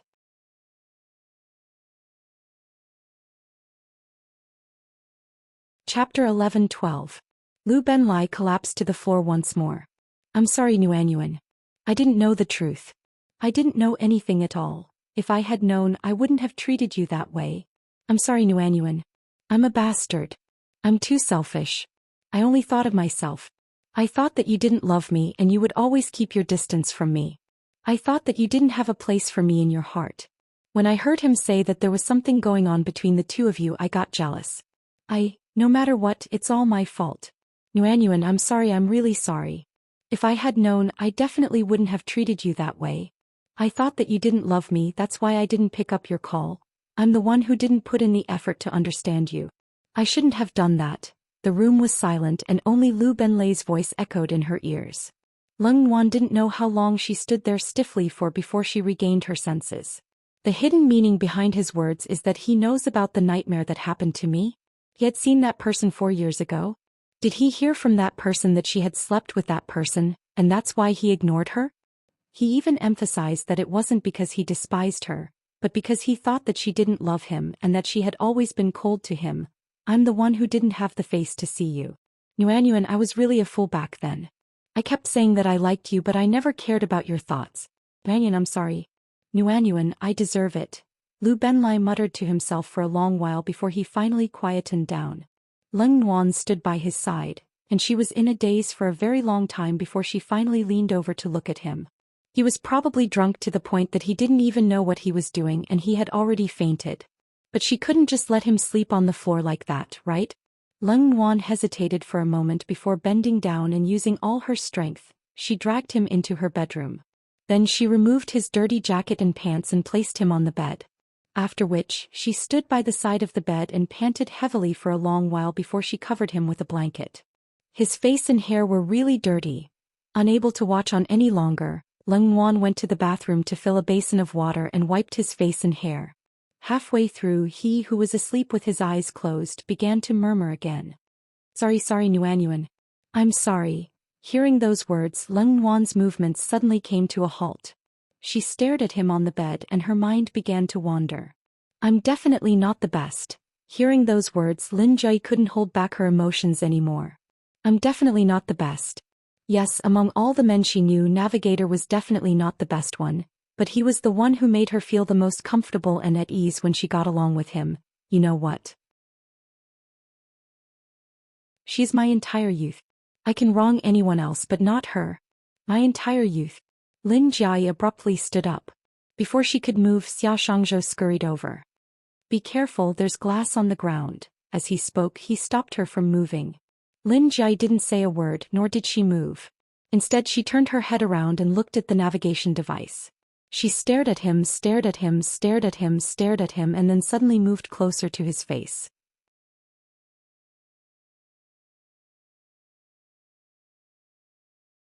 Chapter 11:13. Lin Jai didn't say a word, nor did she move. Instead, she turned her head around to look at the GPS. She stared at him intently for a long time, and all of a sudden she leaned in close to his face.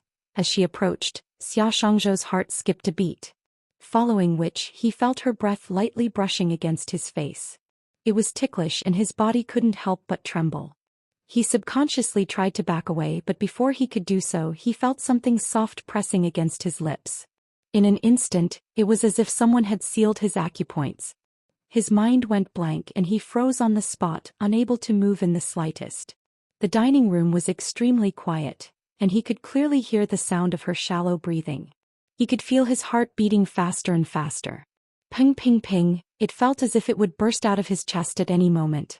Her lips were still pressed against his, and she didn't move away for a long time. He felt that there was a fire in his body that was rampaging in all directions due to her provocation. He could also feel his rationality disintegrating. He was afraid that something irreversible might really happen if this were to continue, so he mustered all of his strength to retain the last shred of clarity he had left. His lips moved, "Boss Lin," but before he could finish his words, Lin Jai suddenly bit down on his lips as if punishing him. Then, with her lips still pressed against his, she spoke with a dissatisfied tone, "Didn't I tell you not to call me Boss Lin?" Her voice was very soft, but it carried a bewitching charm that caused Xia Shangzhou's entire body to tremble violently. In an instant, the words that he was about to say vanished from his mind. Seeing that Xia Shangzhou wasn't saying anything, Lin Jai blinked her eyes. Her long eyelashes brushed past his eyelashes, and his Adam's apple bobbed up and down. Following which, her muffled voice drifted into his ears once more. "What should you call me then?" Xia Shangzhou felt his legs turn to jelly, and the bones in his body felt like they were about to go limp from her teasing. He did not speak. His rational mind told him to avoid her, but no matter how many times he tried to move, his feet felt like they were nailed to the ground. He could not move at all. Before he could say anything, Lin Jai spoke up once more. Xia Shangzhou's breathing became stifled. "Jai, stop fooling around." What about me?" Lin Jai's tone suddenly turned domineering. "What did I do? Which eye of yours saw me messing around?" As she spoke, Lin Jai pried open Xia Shangzhou's lips and plunged her tongue into his mouth. Xia Shangzhou subconsciously tilted his head backward, but his dodging infuriated Lin Jai. Without any hesitation, she bit down viciously on his tongue, causing him to instinctively pull his head back in pain.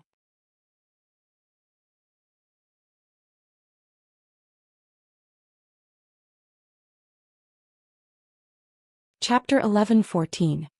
He stared into her eyes for a moment. Then he pressed her head down and raised his head slightly to kiss her lips.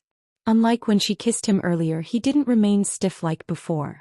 Even though he had never kissed a woman before, he instinctively sucked on her lips and tongue.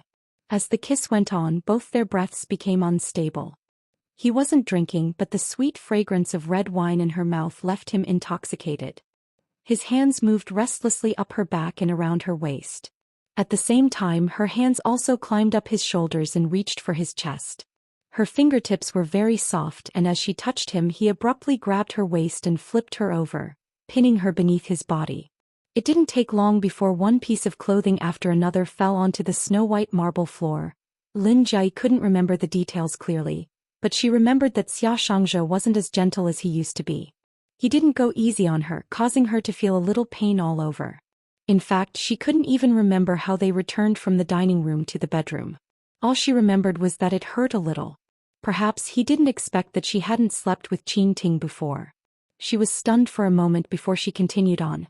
Perhaps it was because she was getting on in years and her stamina was failing, or perhaps it was because he was 2 years younger than her and was still in the prime of his youth.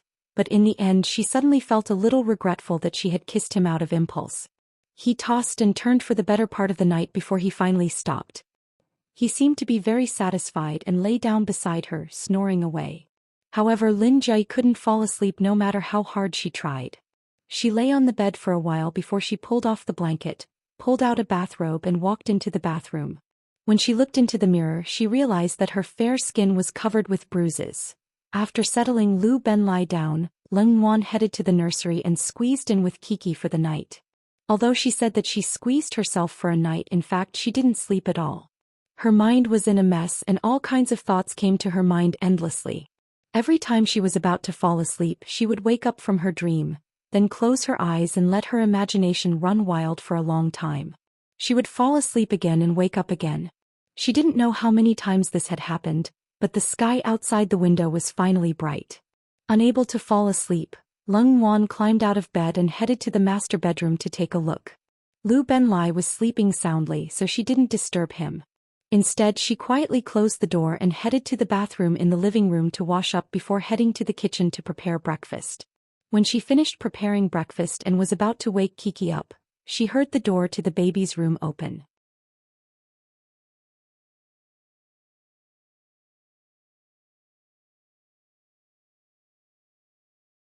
Chapter 11:15. Kiki, if you don't eat, Mommy will tell Daddy when he wakes up. Daddy will surely dislike Kiki. Hearing those words, Kiki was finally persuaded. Mommy, Kiki will be obedient. Kiki will go and eat, but can Kiki say good morning to Daddy? Sure. Leng Wan paused for a moment before adding. But you mustn't wake Daddy up. Daddy drank a lot, so he must be feeling terrible right now. If you wake him up, Daddy will have a headache. How painful is a headache? Is it like my stomach ache? Leng Wan didn't know how to answer Kiki's question, so she replied ambiguously, more or less. Realizing that Kiki had diverted the topic, Leng Wan quickly changed the topic. Kiki, hurry up and say good morning to Daddy. We're going out for breakfast.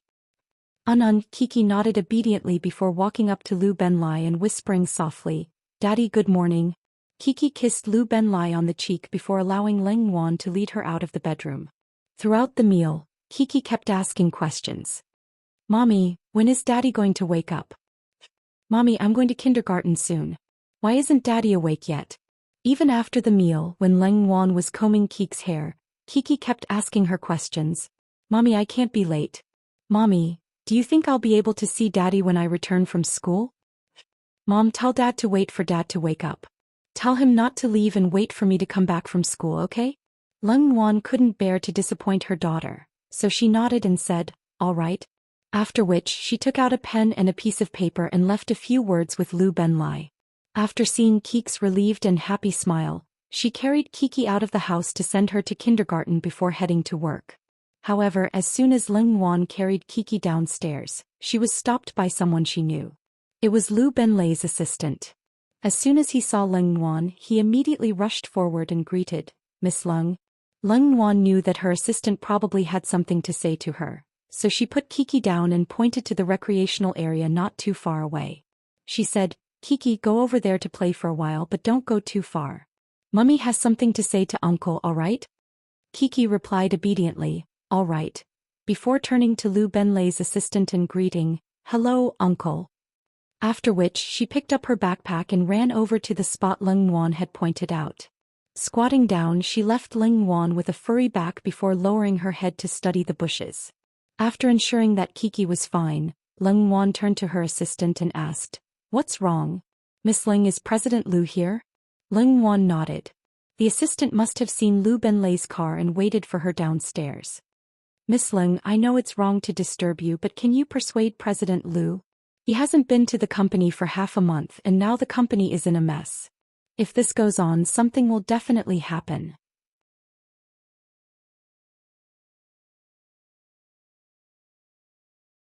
Chapter 11:16. I don't know either. I can't contact Boss Lu at all. I only know that he made a trip to your hometown a while ago, then another trip to your old home. After that he stopped going to the company. I called him a few times but every time he picked up he would always look drunk. He either couldn't understand me or he would say something like, "I'm sorry, I don't have the face to see you." Yesterday it was the driver who told me that someone called him in the middle of the night and asked him to fetch Boss Lou. Then he sent Boss Lou here.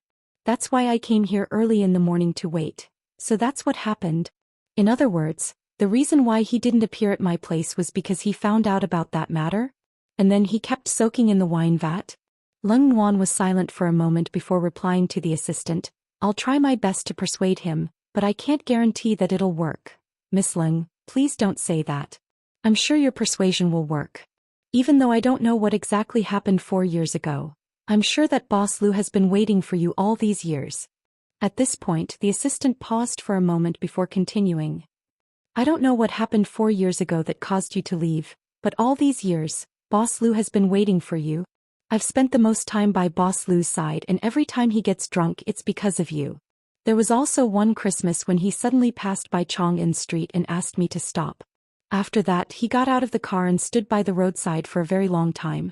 Boss Lou has always remembered your birthday. Every year he would personally buy you a present on your birthday.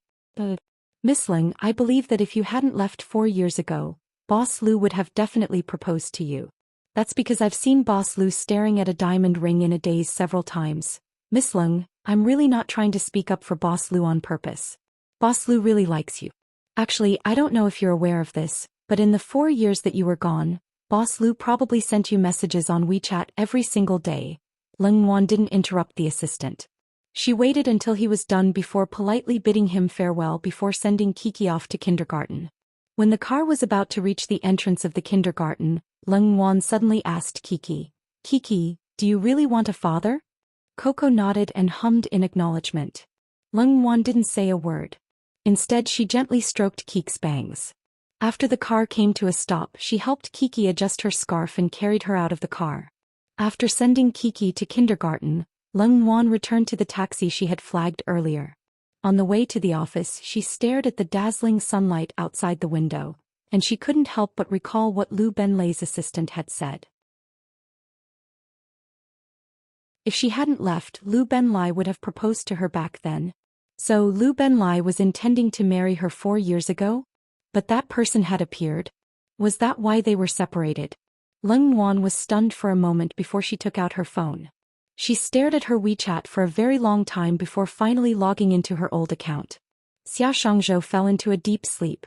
During this long period of time he also had a dream. He dreamt that he and Lin Jiai. When the dream came to an end he woke up with a start. His surroundings were extremely quiet, and the sun was shining brightly outside the window. He lay on his bed in a daze for a long time before he realized that he wasn't wearing any clothes, and he was in Lin Jiai's house. P.S. Recommended book. You Are 3/4 of My Life by the Cat Who Forgot to Breathe. It's the second last day of the month. Dear babies, please check to see if you have any monthly tickets. The monthly tickets are free in order for our year-end book to win an award. I'm begging all of you babies to support me.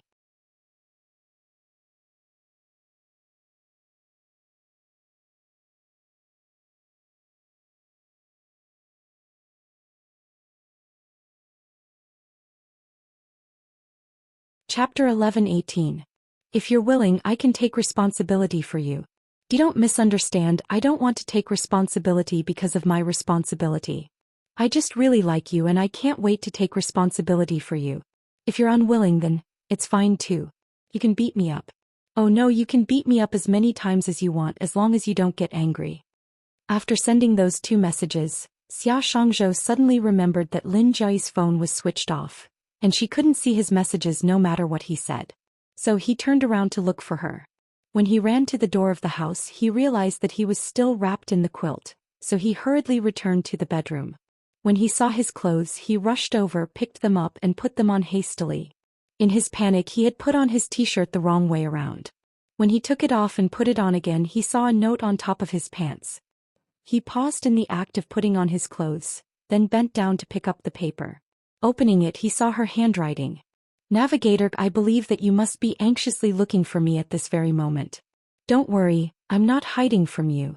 I've already decided on my travel plan a month ago. I'm going to the North Pole before heading to the United States.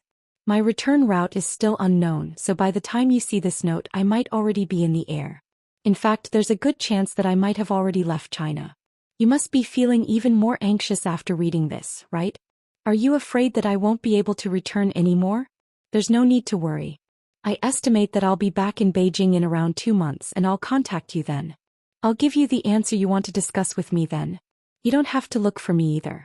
I'm traveling by myself and I don't even know where I'll be going. So, even if you come looking for me, you might not be able to find me. Just stay in Beijing and work hard on your business. I also need some time to see through some things. I look forward to our next meeting. Lin Jiayi. After putting down the note, Xia Shangzhou realized that he had been too anxious earlier, that he had neglected a paper bag placed beside his clothes. He opened it and it was filled with his underwear and toiletries. So before she left, she had already prepared the things that he would need when he woke up the next day? Xia Shangzhou looked at those things and the note she had left behind, and his heart suddenly calmed down. Alright, I'll listen to you then.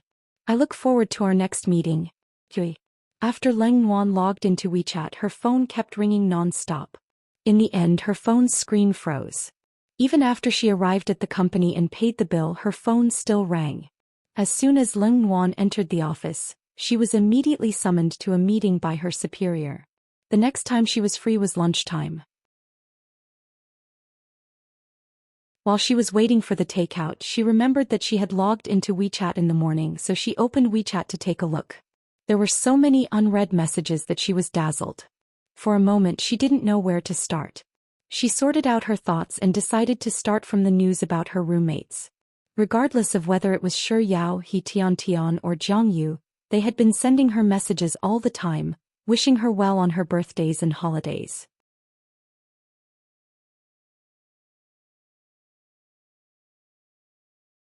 Chapter 11-19. As she hadn't logged into WeChat for a long time, the order of the messages she received were all messed up. Ling Yuan read them from the bottom to the top.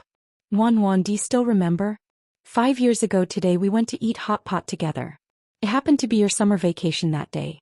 After eating hot pot we even went shopping together. I bought you a very beautiful dress. Yuan, I swiped the screen 350-47 times today before I saw your reply. Yuan, you've left me for 4 years, 1 month and 3 days.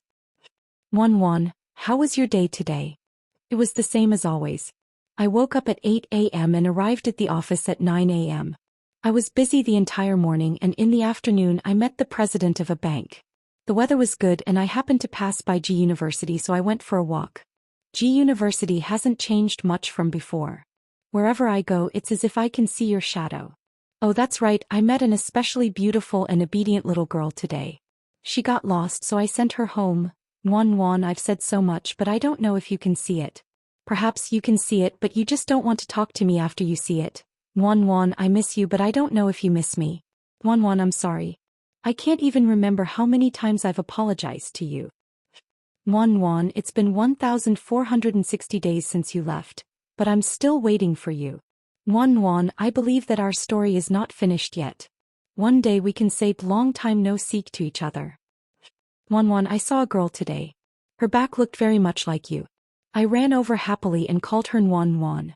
But when she turned around I realized that I had recognized the wrong person. Yuan, how I wish that time could be reversed. If time could be reversed, I would never allow you to call me 100 times without me picking up.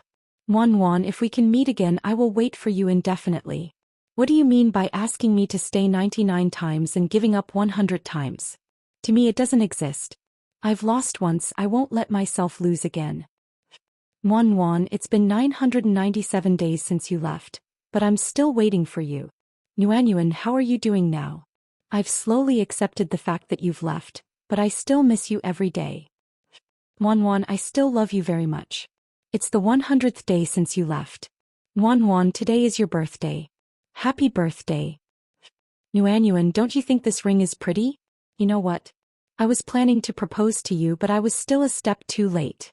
I thought Yuan, you would definitely look very beautiful wearing this ring. Staring at the ring in the picture, Leng Yuan's eyes suddenly reddened. It turned out that in the 4 years she had been suffering, he had also been suffering. In that love, both of them had thought that they were the ones who loved each other the most, but they didn't have the courage to be the most worried.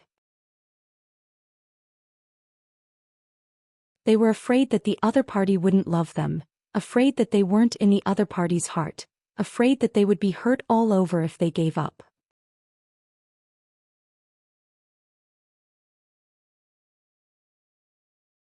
Chapter 11:20. Her fear of men made him think that she didn't have him in her heart. His month of cold violence made her think that he didn't love her anymore. Neither of them had thought of asking each other about their true thoughts. They were afraid that the other party's true thoughts would be the answer that they feared the most. Thus, the two of them gradually drifted apart. Indeed, did he love her 4 years ago? Perhaps he did. Perhaps he had loved her a long time ago. Otherwise, he wouldn't have saved her without any hesitation when he saw the fire at the hot spring resort. Did she love him 4 years ago? She loved him too, but that nightmare didn't give her the courage to do so. Both of them loved each other back then, but their love back then was childish and weak. But what about now? He still loved her, didn't he? Otherwise, why would he wait for her for 4 years? Why would he tirelessly watch over her downstairs every day? Why would he try to understand her past? Perhaps women were just that unreasonable at times. Even though there were things that they could talk about, they just had to wait for the other party to understand them. Perhaps the essence of the matter wasn't that important anymore. What was important was that women wanted to know whether the man really cared about them or not. And she still loved him, didn't she? Otherwise, why would she endure so much hardship to give birth to Kiki and raise her?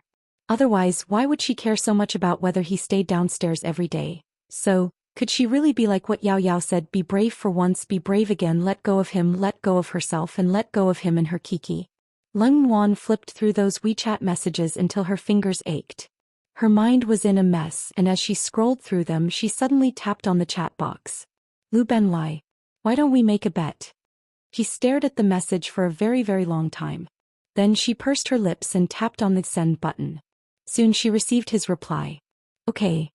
He replied okay without even asking what the bet was. Lung Wan tapped on the keyboard and said, if it snows this Christmas, let's get together again. Soon his reply appeared on the screen. Okay. Lung Wan didn't reply to his message. Instead, she stared at the content of their conversation after 4 years, and the corners of her lips curled up. Let's make another bet then. She believed that this time they would truly learn how to love. December 25th. It was Christmas again. Compared to previous Christmases, this year's Christmas was slightly different for Xia Shangzhou. Because this Christmas his +1 greenhouse finally made a profit under his hard work. Moreover, the profit was not bad.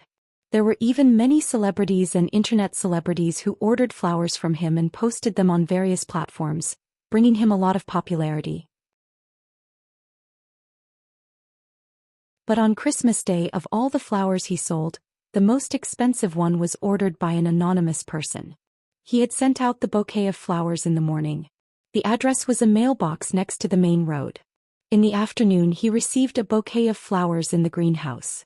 It was a fresh flower that he had personally tied, so he naturally recognized it. However, there was one more thing than when he sent it out in the morning. There was a CD hidden in the bouquet of flowers. From the surface of the disc, Xia Shangzhou couldn't see anything. He curiously put the disc into the computer, and after a while an image appeared on the computer screen.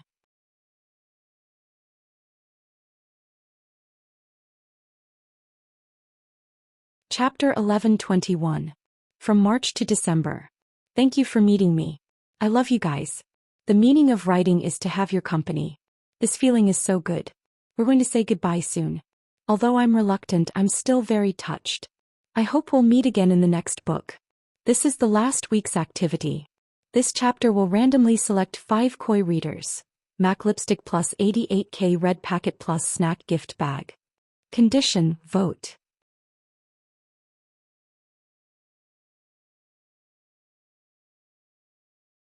Chapter 11:22. Xia Shangzhou couldn't discern anything from the surface of the disc, so he inserted it into the computer out of curiosity. A moment later an image appeared on the computer screen. It was a world of ice and snow. The howling wind blew relentlessly, and the occasional droplet of water that fell would immediately freeze into ice. But in such a frigid environment, the scenery was exceptionally majestic. Even though there wasn't a single person in the image, Xia Shangzhou could vaguely guess who had recorded this CD. Of all the people he knew, she was the only one who had gone to the northernmost world. As the image changed, the silent image turned into a sound image. There were people dressed in heavy down jackets walking by, the sound of cars moving, the sounds of people conversing. And finally Lin Joy's voice sounded, "This is my first day in the North Pole." After checking in at this hotel, the first thing I did was to lie down on my bed and sleep soundly. When I woke up, I rummaged through my suitcase and found a packet of hot pot noodles that I had brought from China. After that, I had a delicious meal of hot pot in my room before brushing my teeth and putting on makeup before heading out to rent a car. This is the snow that I saw on the way there. I must say it's really cold here. I'm going to buy another down jacket later. Alright, this is the car that I rented. It's going to accompany me around the North Pole. As Lin Jai spoke, the image she described appeared on the CD player. The first thing I did when I got the car was to buy this down jacket and a pair of Uggs. I bought an ice cream today. It's so exciting to eat ice cream in a world of ice and snow like this. This is the crab that I chose today. I'm going to cook it. Also, I went scuba diving today. I really didn't have the courage to do a wet dive because it's too cold. But the underwater world sure is beautiful. I feel like I'm a legendary mermaid who can live at the bottom of the sea. I've been waiting for a week and I've finally seen the northern lights. I've seen countless pictures on the computer and every single one of them is beautiful to me. But when I personally arrived in this world and saw the majestic scenery before me, I finally understood the true meaning of shock. The duration of the Northern Lights video was slightly longer than usual. When the image changed, it was still night time. The image on the computer was no longer of the scenery but of a small bar. Lin Jiayi appeared in the video. There was a wine glass in front of her, and there was soothing music playing in the background. This is the 10th day since I arrived at the North Pole, and this is the 10th time I've thought of a person. The first day was just a brief moment, the second day was a little longer, and on the third day I got a little tired. Just before I fell asleep, the face of that person flashed across my mind and I fell asleep. The 4th day, the 5th day, the 10th day. For some reason, I missed that person more than usual.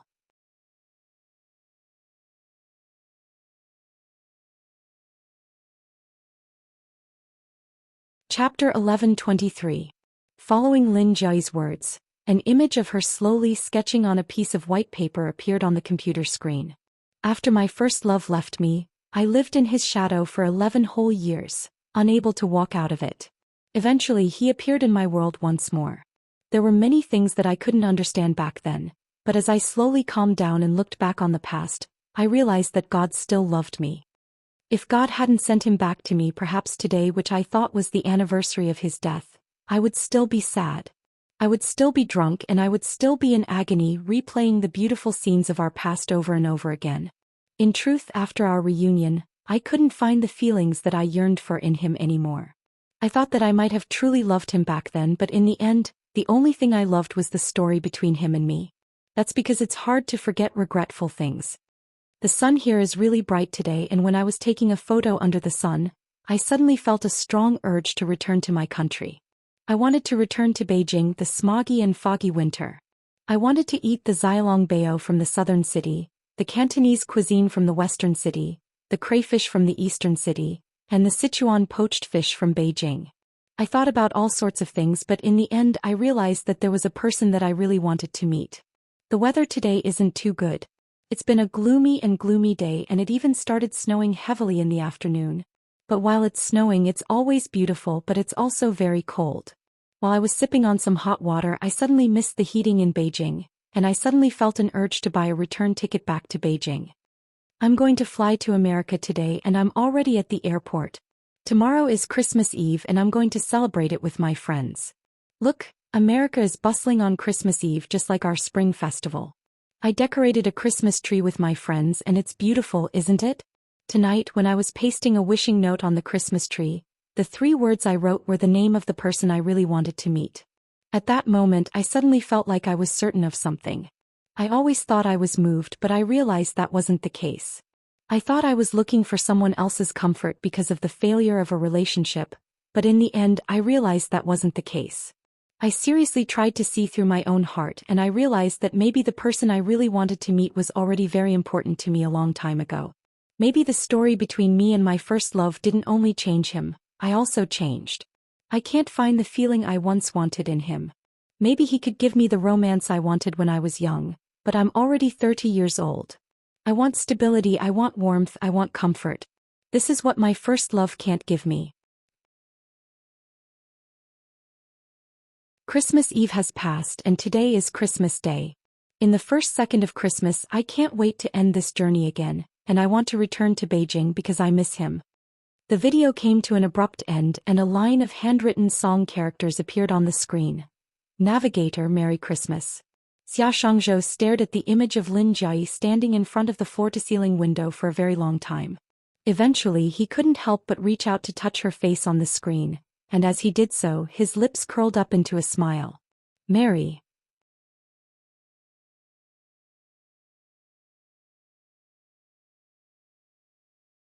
Chapter 1124. Leng Yuan had promised Kiki to make dumplings for her on Christmas, so after she finished her work she knocked off early to fetch Kiki from kindergarten before heading to the supermarket to buy some dumpling wrappers, minced meat and chives. While they were making the dumplings, Kiki had been playing with the dumpling wrappers by the side. She made a puppy that didn't look like anything and she even made a white rabbit. She passed the beautiful white rabbit to Leng Yuan and said in a cute voice, "This is for mommy." After which she picked up the dumpling wrapper that Kiki insisted was a puppy and said, "This is for daddy." Amused by Kiki's words, Leng Yuan continued wrapping the dumplings. Soon she was done wrapping the dumplings. Leng Yuan looked out the window and saw that the sky had already darkened. Recalling that Lu Benlai loved dumplings as well, she turned to Kiki who was busy sorting out the row of plush toys. "Kiki, give daddy a call and invite him over for dumplings, alright?" Upon hearing those words, Kiki immediately tossed aside the long rabbit she was holding and ran over to Leng Yuan. After Leng Yuan made the call, she immediately stretched out her hands, grabbed the phone and called out cheerfully, "Daddy." "What's wrong, Kiki?" When Lu Benlai's voice sounded, Kiki suddenly forgot what her mother wanted her to say, and she raised her head to look at Leng Yuan. Leng Yuan didn't say a word. Instead she pointed to the dumplings by the side to remind Kiki. Kiki's eyes darted around in thought for a moment before she suddenly recalled something. She turned to Lu Benlai and called out, "Daddy," once more. "I remember now. Mommy told me to invite you over for dumplings on her behalf, Leng Yuan." She wanted her to invite Lu Benlai over for dumplings in her name. After saying those words, Kiki raised her head to look at Leng Yuan. Noticing that there was something amiss with her mother's expression, she frowned and said, "Daddy, Mommy is a little unhappy. She might not want you to come over for dumplings again." Unable to bear listening to her daughter's words any longer, Leng Yuan snatched the phone away from her and said softly to Lu Benlai, "I cooked dumplings and there's quite a lot of them. Do you want to come over and have some?" Leng Yuan heard the sound of Lu Benlai typing on the keyboard. Thinking that Lu Benlai was still busy with work, she added, "If you're busy then, there's no rush." Before Leng Yuan could finish her words, Lu Benlai had already interjected. "I'll be there in a moment." "Alright, I'll cook the dumplings later too." After hanging up the call, Leng Yuan glanced out of the window. Compared to the day, there were still no signs of snow. Roughly 20 minutes later, Leng Yuan received a message from Lu Benlai informing her that he was almost at the entrance of the neighborhood. She immediately headed to the kitchen to cook the dumplings. By the time the water boiled, Lu Benlai had already arrived. Leng Yuan turned around to look at the living room through the open kitchen door. Lu Benlai was already squatting in front of a row of plush toys, listening to Coco's lecture like a student. Lu Benlai was dressed in a suit and he was squatting on the floor. It was a stark contrast to the plush toys around him, but for some reason it was a heartwarming sight.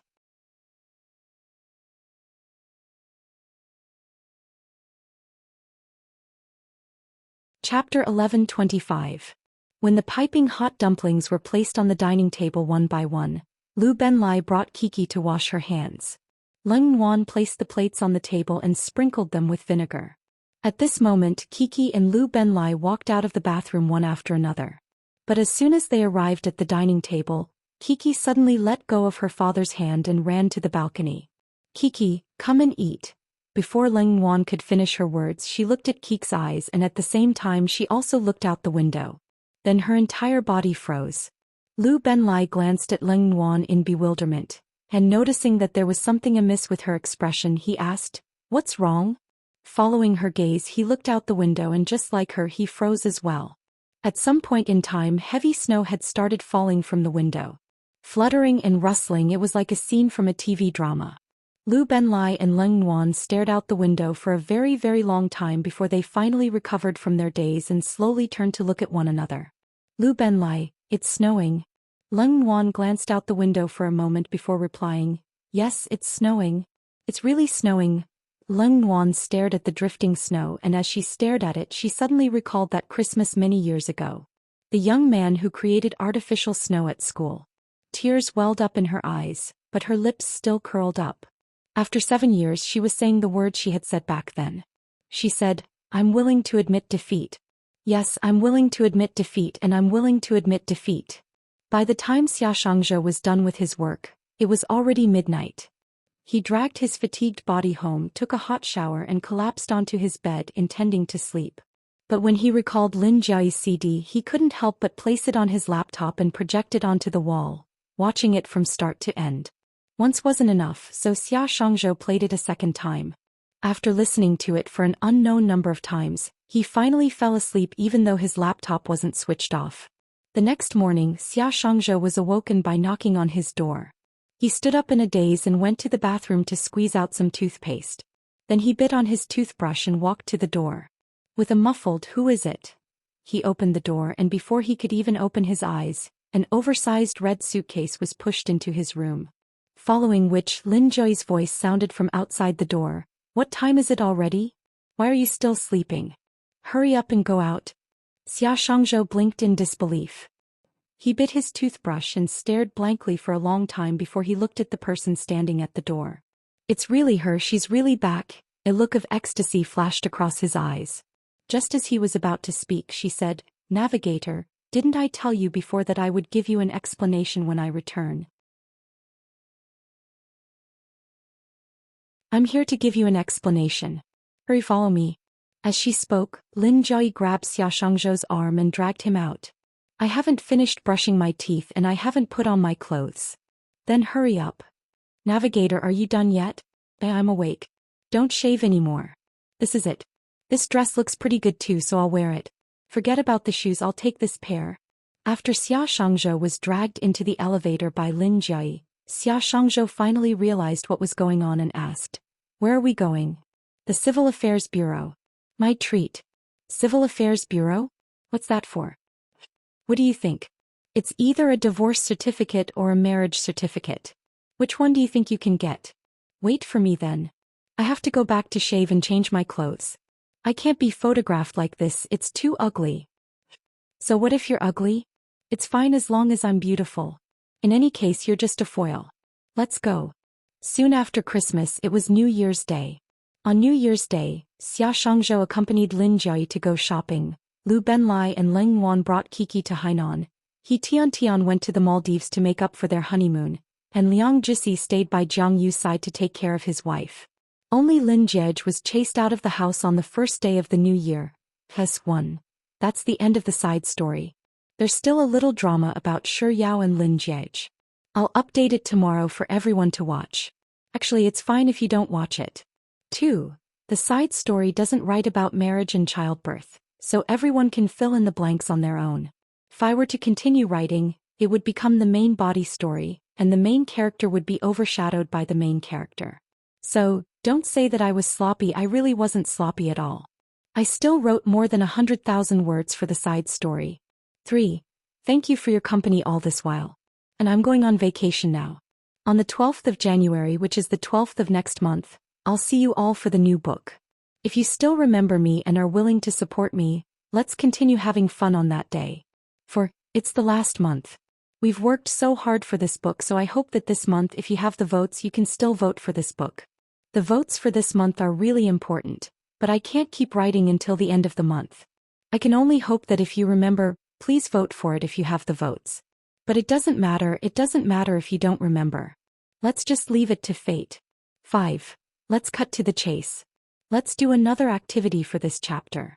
It's still 5 babies, MAC lipstick plus 88 renminbi cash packet, and the winning condition is to vote. The last sentence is especially important. Tomorrow I'll be announcing the list of winners. When the time comes, all of you must remember to come take a look and claim your prize.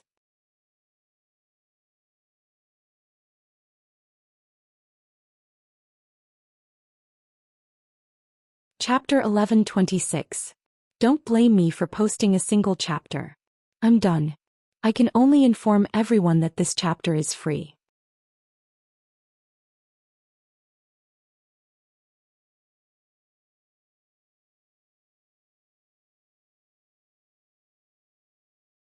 Looking at herself back then, Yao couldn't help but lament. But more than that, she was delighted. So Lin Jiege had been secretly paying attention to her all this while. With this thought in mind, Yao began flipping through the photos at the back. There was a picture in the game. There were 2 boxes in the picture. One was his and the other was hers. She stared at the picture for a long time before she finally remembered that it was a picture of her playing a game. After she landed and was killed, he drove his car and chased after the team. After killing them, he ran in front of her and killed himself with a grenade.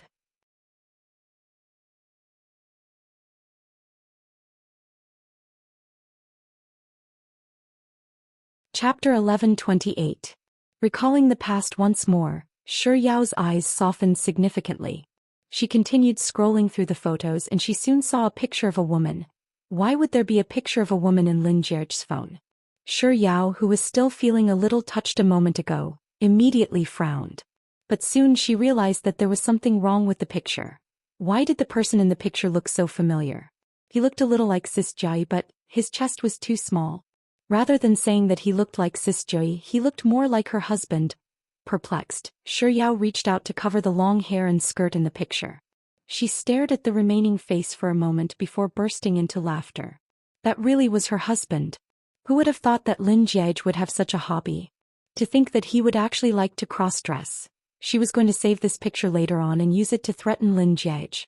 With such thoughts in mind, Yao scrolled through the screen to see if there were any more pictures of Lin Jiege in cross-dress. But when she saw the next picture, the frown on Yao's face deepened. This picture was identical to the one her husband had taken earlier. It was just that it had been photoshopped to make it look more like a woman. No, it looked more like a woman. But other than the resemblance between this picture and her husband's cross-dress, there was something else about this picture that was extremely familiar. It was as if she had seen it somewhere before. Yao tilted her head and racked her brains for a long time before she finally realized who it was. It was the little cutie that she had been thinking about during the desolate years. Why would the little cutie's picture be identical to Lin Jiege's cross-dress picture? As this thought flashed across Yao's mind, she quickly tapped into WeChat. On the login page, she saw a photoshopped picture of Lin Jiege in cross-dress. Beneath it was a string of numbers. Yao guessed that it was probably his QQ number. So she took out her phone and typed in his QQ account. The avatar she saw was identical to his WeChat avatar, and his nickname was Little Cutie from the Desolate Years. So, Little Cutie from the Desolate Years was Lin Jiege? That coquettish and whiny little cutie in the game was actually her husband Lin Jiege? The person who frequently tricked her into dying in the game, seduced Desolate Years, and even tricked him into standing up, causing her to wait for hours at the hot pot restaurant was her husband Lin Jiege. The little cutie whom Desolate Years would constantly mention over every meal before he realized that he had fallen in love with He Tian was actually her husband Lin Jiege. P.S. The winners are in the first 2 chapters.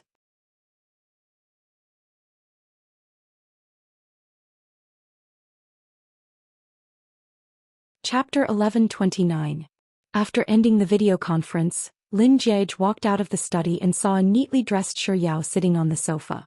Yao, you're going out? That's right. Yao spat out the yogurt straw in her mouth and nodded to Lin Jiege. With a smile, she said, hurry up and change your clothes. Let's go out for a walk. Sure. Lin Jiege nodded without any objections and headed into the bedroom. Soon he changed into a casual outfit and walked out of the bedroom. Seeing that he was done, Yao stood up and grabbed her bag.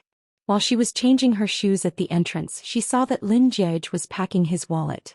After a moment of thought, she asked, "You're going to put your wallet in my bag?" Most of the time Lin Jiege would be the one to carry her bag, so there were many occasions where he would stuff his wallet into her bag. As such, Lin Jiege didn't think that there was anything wrong with Shi Yao's words. He replied with a sure before placing his wallet into Shi Yao's bag. After which he turned to Shi Yao and said, "Leave your bag over there for now. I'll carry it. Put on your shoes first, we'll talk later." After Lin Jiege was done putting on his shoes, the two of them walked out of the house one after another. As soon as the door closed, Shi Yao immediately halted her footsteps and turned around to look at Lin Jiege. "Is there anything you want to say to me?" Hearing those words, Lin Jiege's expression immediately tensed up. "I don't think I've done anything wrong recently."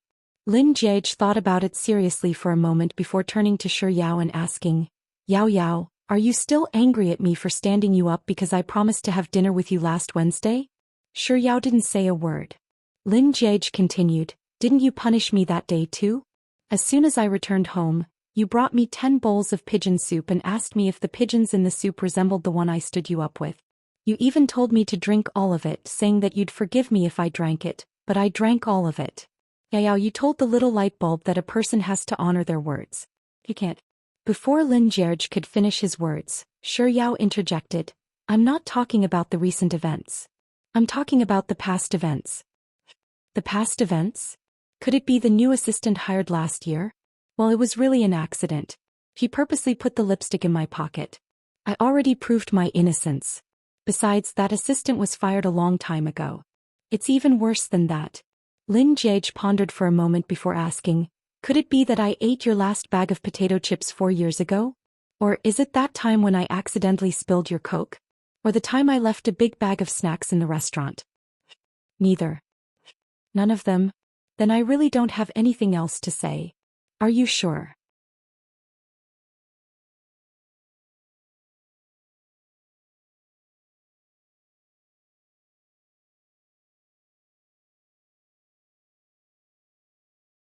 Chapter 11:30. Accompanied by the ding-dong sound, Lin Jiege subconsciously took out his phone, but instead of tapping on the screen he looked at Shi Yao with a perplexed expression. Shi Yao didn't say a word.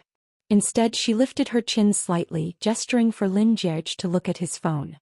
Lin Jiege had a vague feeling that something big was about to happen. He waited anxiously for a moment before he swiped the screen, unlocked his phone and entered WeChat. When he saw the photoshopped picture of a female, he frowned slightly before his heart skipped a beat. Feigning ignorance, he turned to Shi Yao and asked, "Yao Yao, what do you mean by sending me this picture?" Shi Yao didn't say a word. She simply watched Lin Jiege put on an act. Lin Jiege couldn't help but feel uneasy.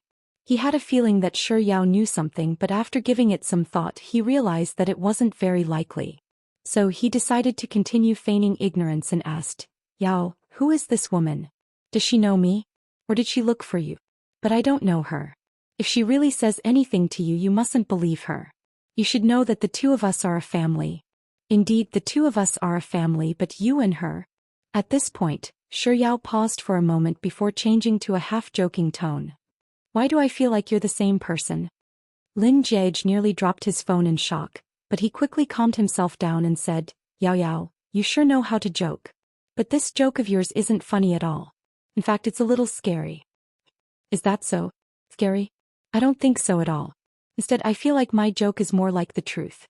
As she spoke, Shi Yao leaned into Lin Jiege and asked mysteriously, "You can't possibly have dressed up as a female behind my back, right?" "I really didn't." After Lin Jiege denied it thrice, the phone in his hand suddenly rang once more. He lowered his head to take a look, and it was another message from Shi Yao. It was another picture. It was identical to the previous one, just that it was a little photoshopped. And this unphotoshopped picture was more than enough for anyone to recognize him with a single look. How did this picture end up in Yao Yao's hands? No wonder he felt that something big was about to happen. No, it was really something big. Amidst Lin Jiege's shock, Shi Yao spoke up once more. "So, the little cutie that he missed so much during the desolate years is you? And you were the one who stood me up during desolate year? Are you still the one who set me up in the game?" Hearing those words, Lin Jiege rejected it without any hesitation. "You should just focus on this matter." "Alright then." Shi Yao didn't waste any more time with Lin Jiege. She took 2 steps back, opened the door with her fingerprint and returned home. "From now on, don't even think about going home." After saying those words, Shi Yao slammed the door shut with a loud pang. Locked outside, Lin Jiege was stunned for a moment before he walked up to the door and entered his fingerprint. Seeing that the door wasn't opening, he tried entering the passcode instead, only to realize that it was wrong. Thus he began knocking on the door. Back at home, Shi Yao had no intention of opening the door for him. So he began trying to decipher the passcode. After several tries, he was told that the passcode was wrong. With a ding-dong, he received a voice message from Shi Yao. "Don't waste your effort. I've already changed the passcode while you were in the meeting. Other than my fingerprint, no one will be able to open this door." So when he finished the meeting and she suggested going out for a walk, she was already prepared? Lin Jiege was just about to reply when another voice message popped up on his screen. "That's right, I came prepared. Other than the fact that you won't be able to enter the door, there's one more thing. I've just called the bank and reported the loss of the few bank cards that you often use. Also, I have your wallet with me and your identity card is in your wallet. So, you should really consider whether you want to come clean with me or not.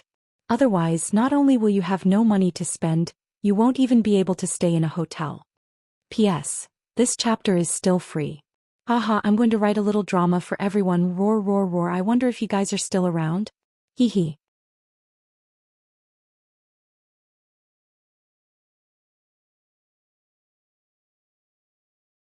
Chapter 1131. Lin Jiege stared at Shi Yao's message on his phone. 3 seconds later, Lin Jiege. In the past, he had always looked down on Soft Bun's intelligence and he even said that she was an idiot. But now he actually fell for her tricks. If it had been any other condition, he would have surely admitted defeat and done it without batting an eyelid. But this time she wanted him to confess to all the things he had done to her in the past. Just the matter of the little cutie from the desolate era was enough for her to chase him out of the house. If she knew that he was the one who poured the basin of water on Han Jing when he confessed to her while singing a song to her. If she knew that he was the one who exchanged the erotic content in the love letter she received in the library. If she knew that he thought that she was having an affair after the competition in Shenzhen. So he hid his wallet and had his sister lure her out to pick her up. Just this thought alone was enough to make Lin Jiege feel as if he had lost half his life. No, I mustn't confess. With this thought in mind, Lin Jiege began knocking on Shi Yao's door while apologizing to her sincerely. However, at home, Shi Yao was busy munching on fries and watching a movie, completely oblivious to Lin Jiege's frantic actions. Lin Jiege's phone was slowly running out of battery due to the constant messaging. Without a charger, he didn't dare to bombard Shi Yao's WeChat anymore. Thus, he could only turn to the family chat group to seek help. Less than 111,111, ? No one responded to him. Less than 111,111? Still no one responded to him. Less than 111,111, may I know if any of you are online? The group fell silent. Lin Jiege sent a red packet over. Soon the red packets were all snatched up but no one responded. Lin Jiege cursed under his breath before manually tagging the members of the group. Lin Jiege's father, Lin Gubei, couldn't help but appear. Eating, sleeping, beating son, what's the matter? Less than 111,111. It's like this, Dad. Yao Yao is throwing a tantrum with me. Can you come over to our house? As long as you're here, Yao Yao will surely open the door for me on your account. After a pause, 111111 said, "It's fine if you don't want to come. You can ask my mom to come. The effect will be the same." The group was silent for a very long time. Just as Lin Jiege was about to give Lin Gubei a call, a new message finally appeared on the screen. "Eat, sleep, beat son. Your mother said that if I go, I won't be able to return home. So, son, I'm sorry, I don't want to accompany you on the streets." Lin Jiege unwilling to give up, Lin Jiege continued to at the others. This time it was old Mr. Lin who finally appeared. Old Mr. Lin's typing wasn't very smooth, so he always sent voice messages. "Lin sure loves me the most. Brat, did you provoke Yao Yao again? Are you a man or not? You make your wife angry every day. Serves you right for not letting you into the house."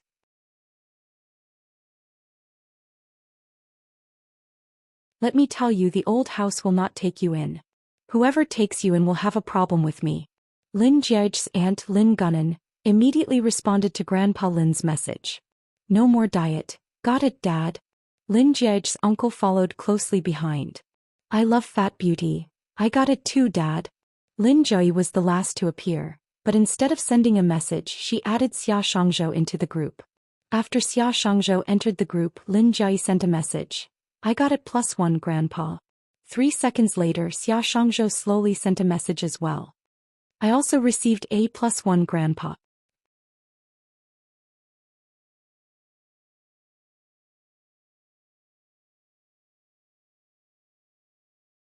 Chapter 1132. What the heck? Are you for real? Is his popularity that bad? Forget it, whether they want to help me or not, I'll just look for someone else. Lin Jia was just about to back out of his phone when he saw another voice message from his grandfather. Lin sure loves me the most. Go and coax Yaya. Don't make her stoop to that bastard's level. Eat, sleep, beat up, son. Got it, Daddy. I will never lose weight. Got it, Daddy. I love Fat Beauty. Got it, Daddy. Lin Jia. Got it, Grandpa. Similarly, 3 seconds later, Xia Shangzhou slowly sent another message.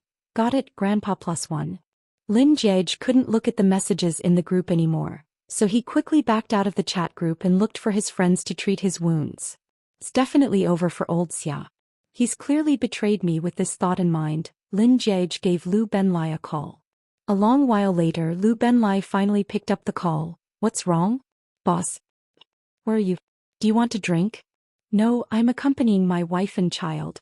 I'm accompanying my wife and child. Why does this sentence sound so familiar?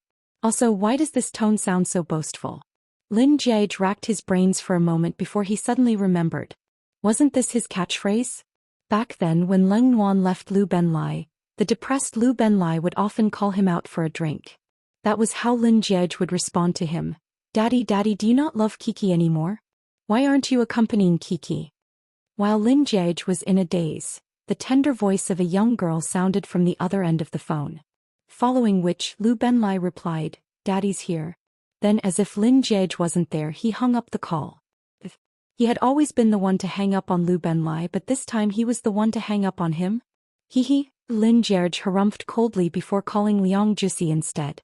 When Liang Jusi picked up the call and heard the reason for his call, he immediately replied without any hesitation, That won't do, Brother Jia. I can't go out with you. Yaya has just given birth and she's still in her confinement period. How can I leave her alone? I have to accompany my wife. My wife is the most important person in the world. Alright boss, that's all for now. The baby is crying again, so I'll have to go change the baby's diaper. Before Lin Jia could say another word, the call had already been hung up. As he listened to the busy tone, he recalled what Liang Jusi had just said. Weren't those the same words he had said in the past?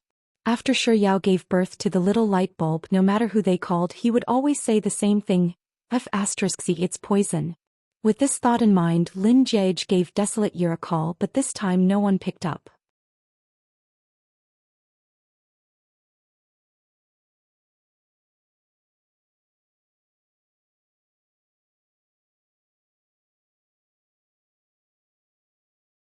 Chapter 1133. In order to prevent Shi Yao from finding out about his scheme, Lin Jia specially chose a time when Shi Yao was in class to head to the kindergarten. Little Lin Shi, who was in the midst of his afternoon nap, was woken up by his teacher. His face was filled with displeasure, but when he saw Lin Jia, he still greeted him, Daddy. Then with a lecturing tone he said, Daddy, don't you know that it's immoral to disturb someone's sleep? Lin Jia. Just who in the world did he inherit this personality of his? Recalling that he had a favor to ask of the little light bulb, Lin Jia suppressed the urge to slap him and said, I'm here to discuss a business deal with you. Business deal? Little Lin Shi's interest was piqued. What kind of business deal? I want to go home.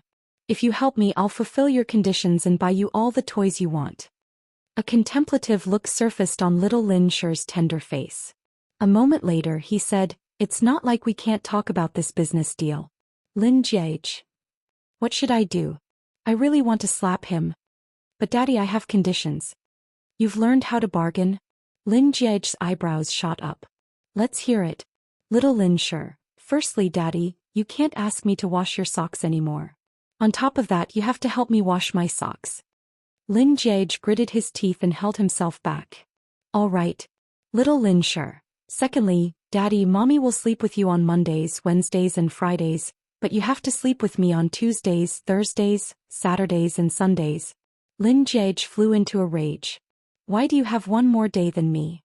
You'll have to ask around then. Who was the one who said that there are only 7 days in a week? If there are 8 days, I'll reluctantly give you one more day. Little Lin Sure said impatiently. Daddy, do you agree or not? If you don't agree, then forget it. I'll go back to sleep. Agree. Are there any other conditions? Yes. Little Lin Sure said as he started counting with his fingers. Thirdly, Daddy, you have to bring me along to play games. Fourth, Dad, you have to help me with my homework. I know you'll definitely say that homework is my problem and I want to do it alone. But those questions are really too brainless. I really don't want to do them. They'll lower my IQ. Looking at his son's smug expression, Lin Jiege nodded in disdain and said, All right. Can we reach an agreement now? Sure, but you need to take a pen and paper and write down what I just said and sign it. He still needed to sign a contract?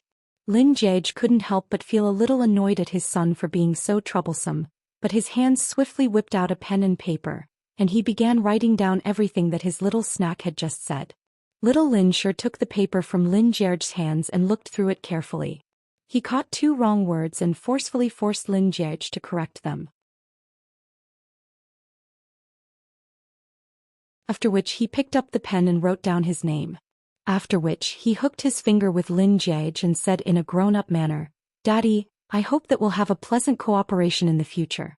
And so, on the night that little Lin Sure received the robot, he lured Sure Yao to the dining room and secretly said to Lin Jiege, Daddy, Mommy will accompany you to eat. On the night that little Lin Sure received Ultraman, he lured Sure Yao to the swimming pool and secretly said to Lin Jiege, Daddy, Mommy will accompany you to swim. On the night that little Lin Sure received Little Train, he lured Sure Yao to the hotel suite and gave Lin Jiege a bunch of condoms. Then he secretly whispered into Lin Jiege's ear, Daddy, Mommy will sleep with you. Do you think that this story is that simple? No. There was something wrong with the condoms that little Lin Sure gave Lin Jiege. Grandpa Lin told little Lin Sure that he came to this world because of him. Out of curiosity, little Snack asked Grandpa Lin why he came to this world because of him. And in a moment of glee, Grandpa Lin told him the truth. Even though little Snack didn't know why he came to this world after poking a needle in the colorful bag, he remembered it. So he, who had always wanted a younger sister, didn't forget to poke a needle in each of those condoms when he stole them from the bedside cabinet at home. You're tuning in to the Romantic Tales YouTube channel. Don't forget to subscribe and join us on this journey to catch the most captivating stories.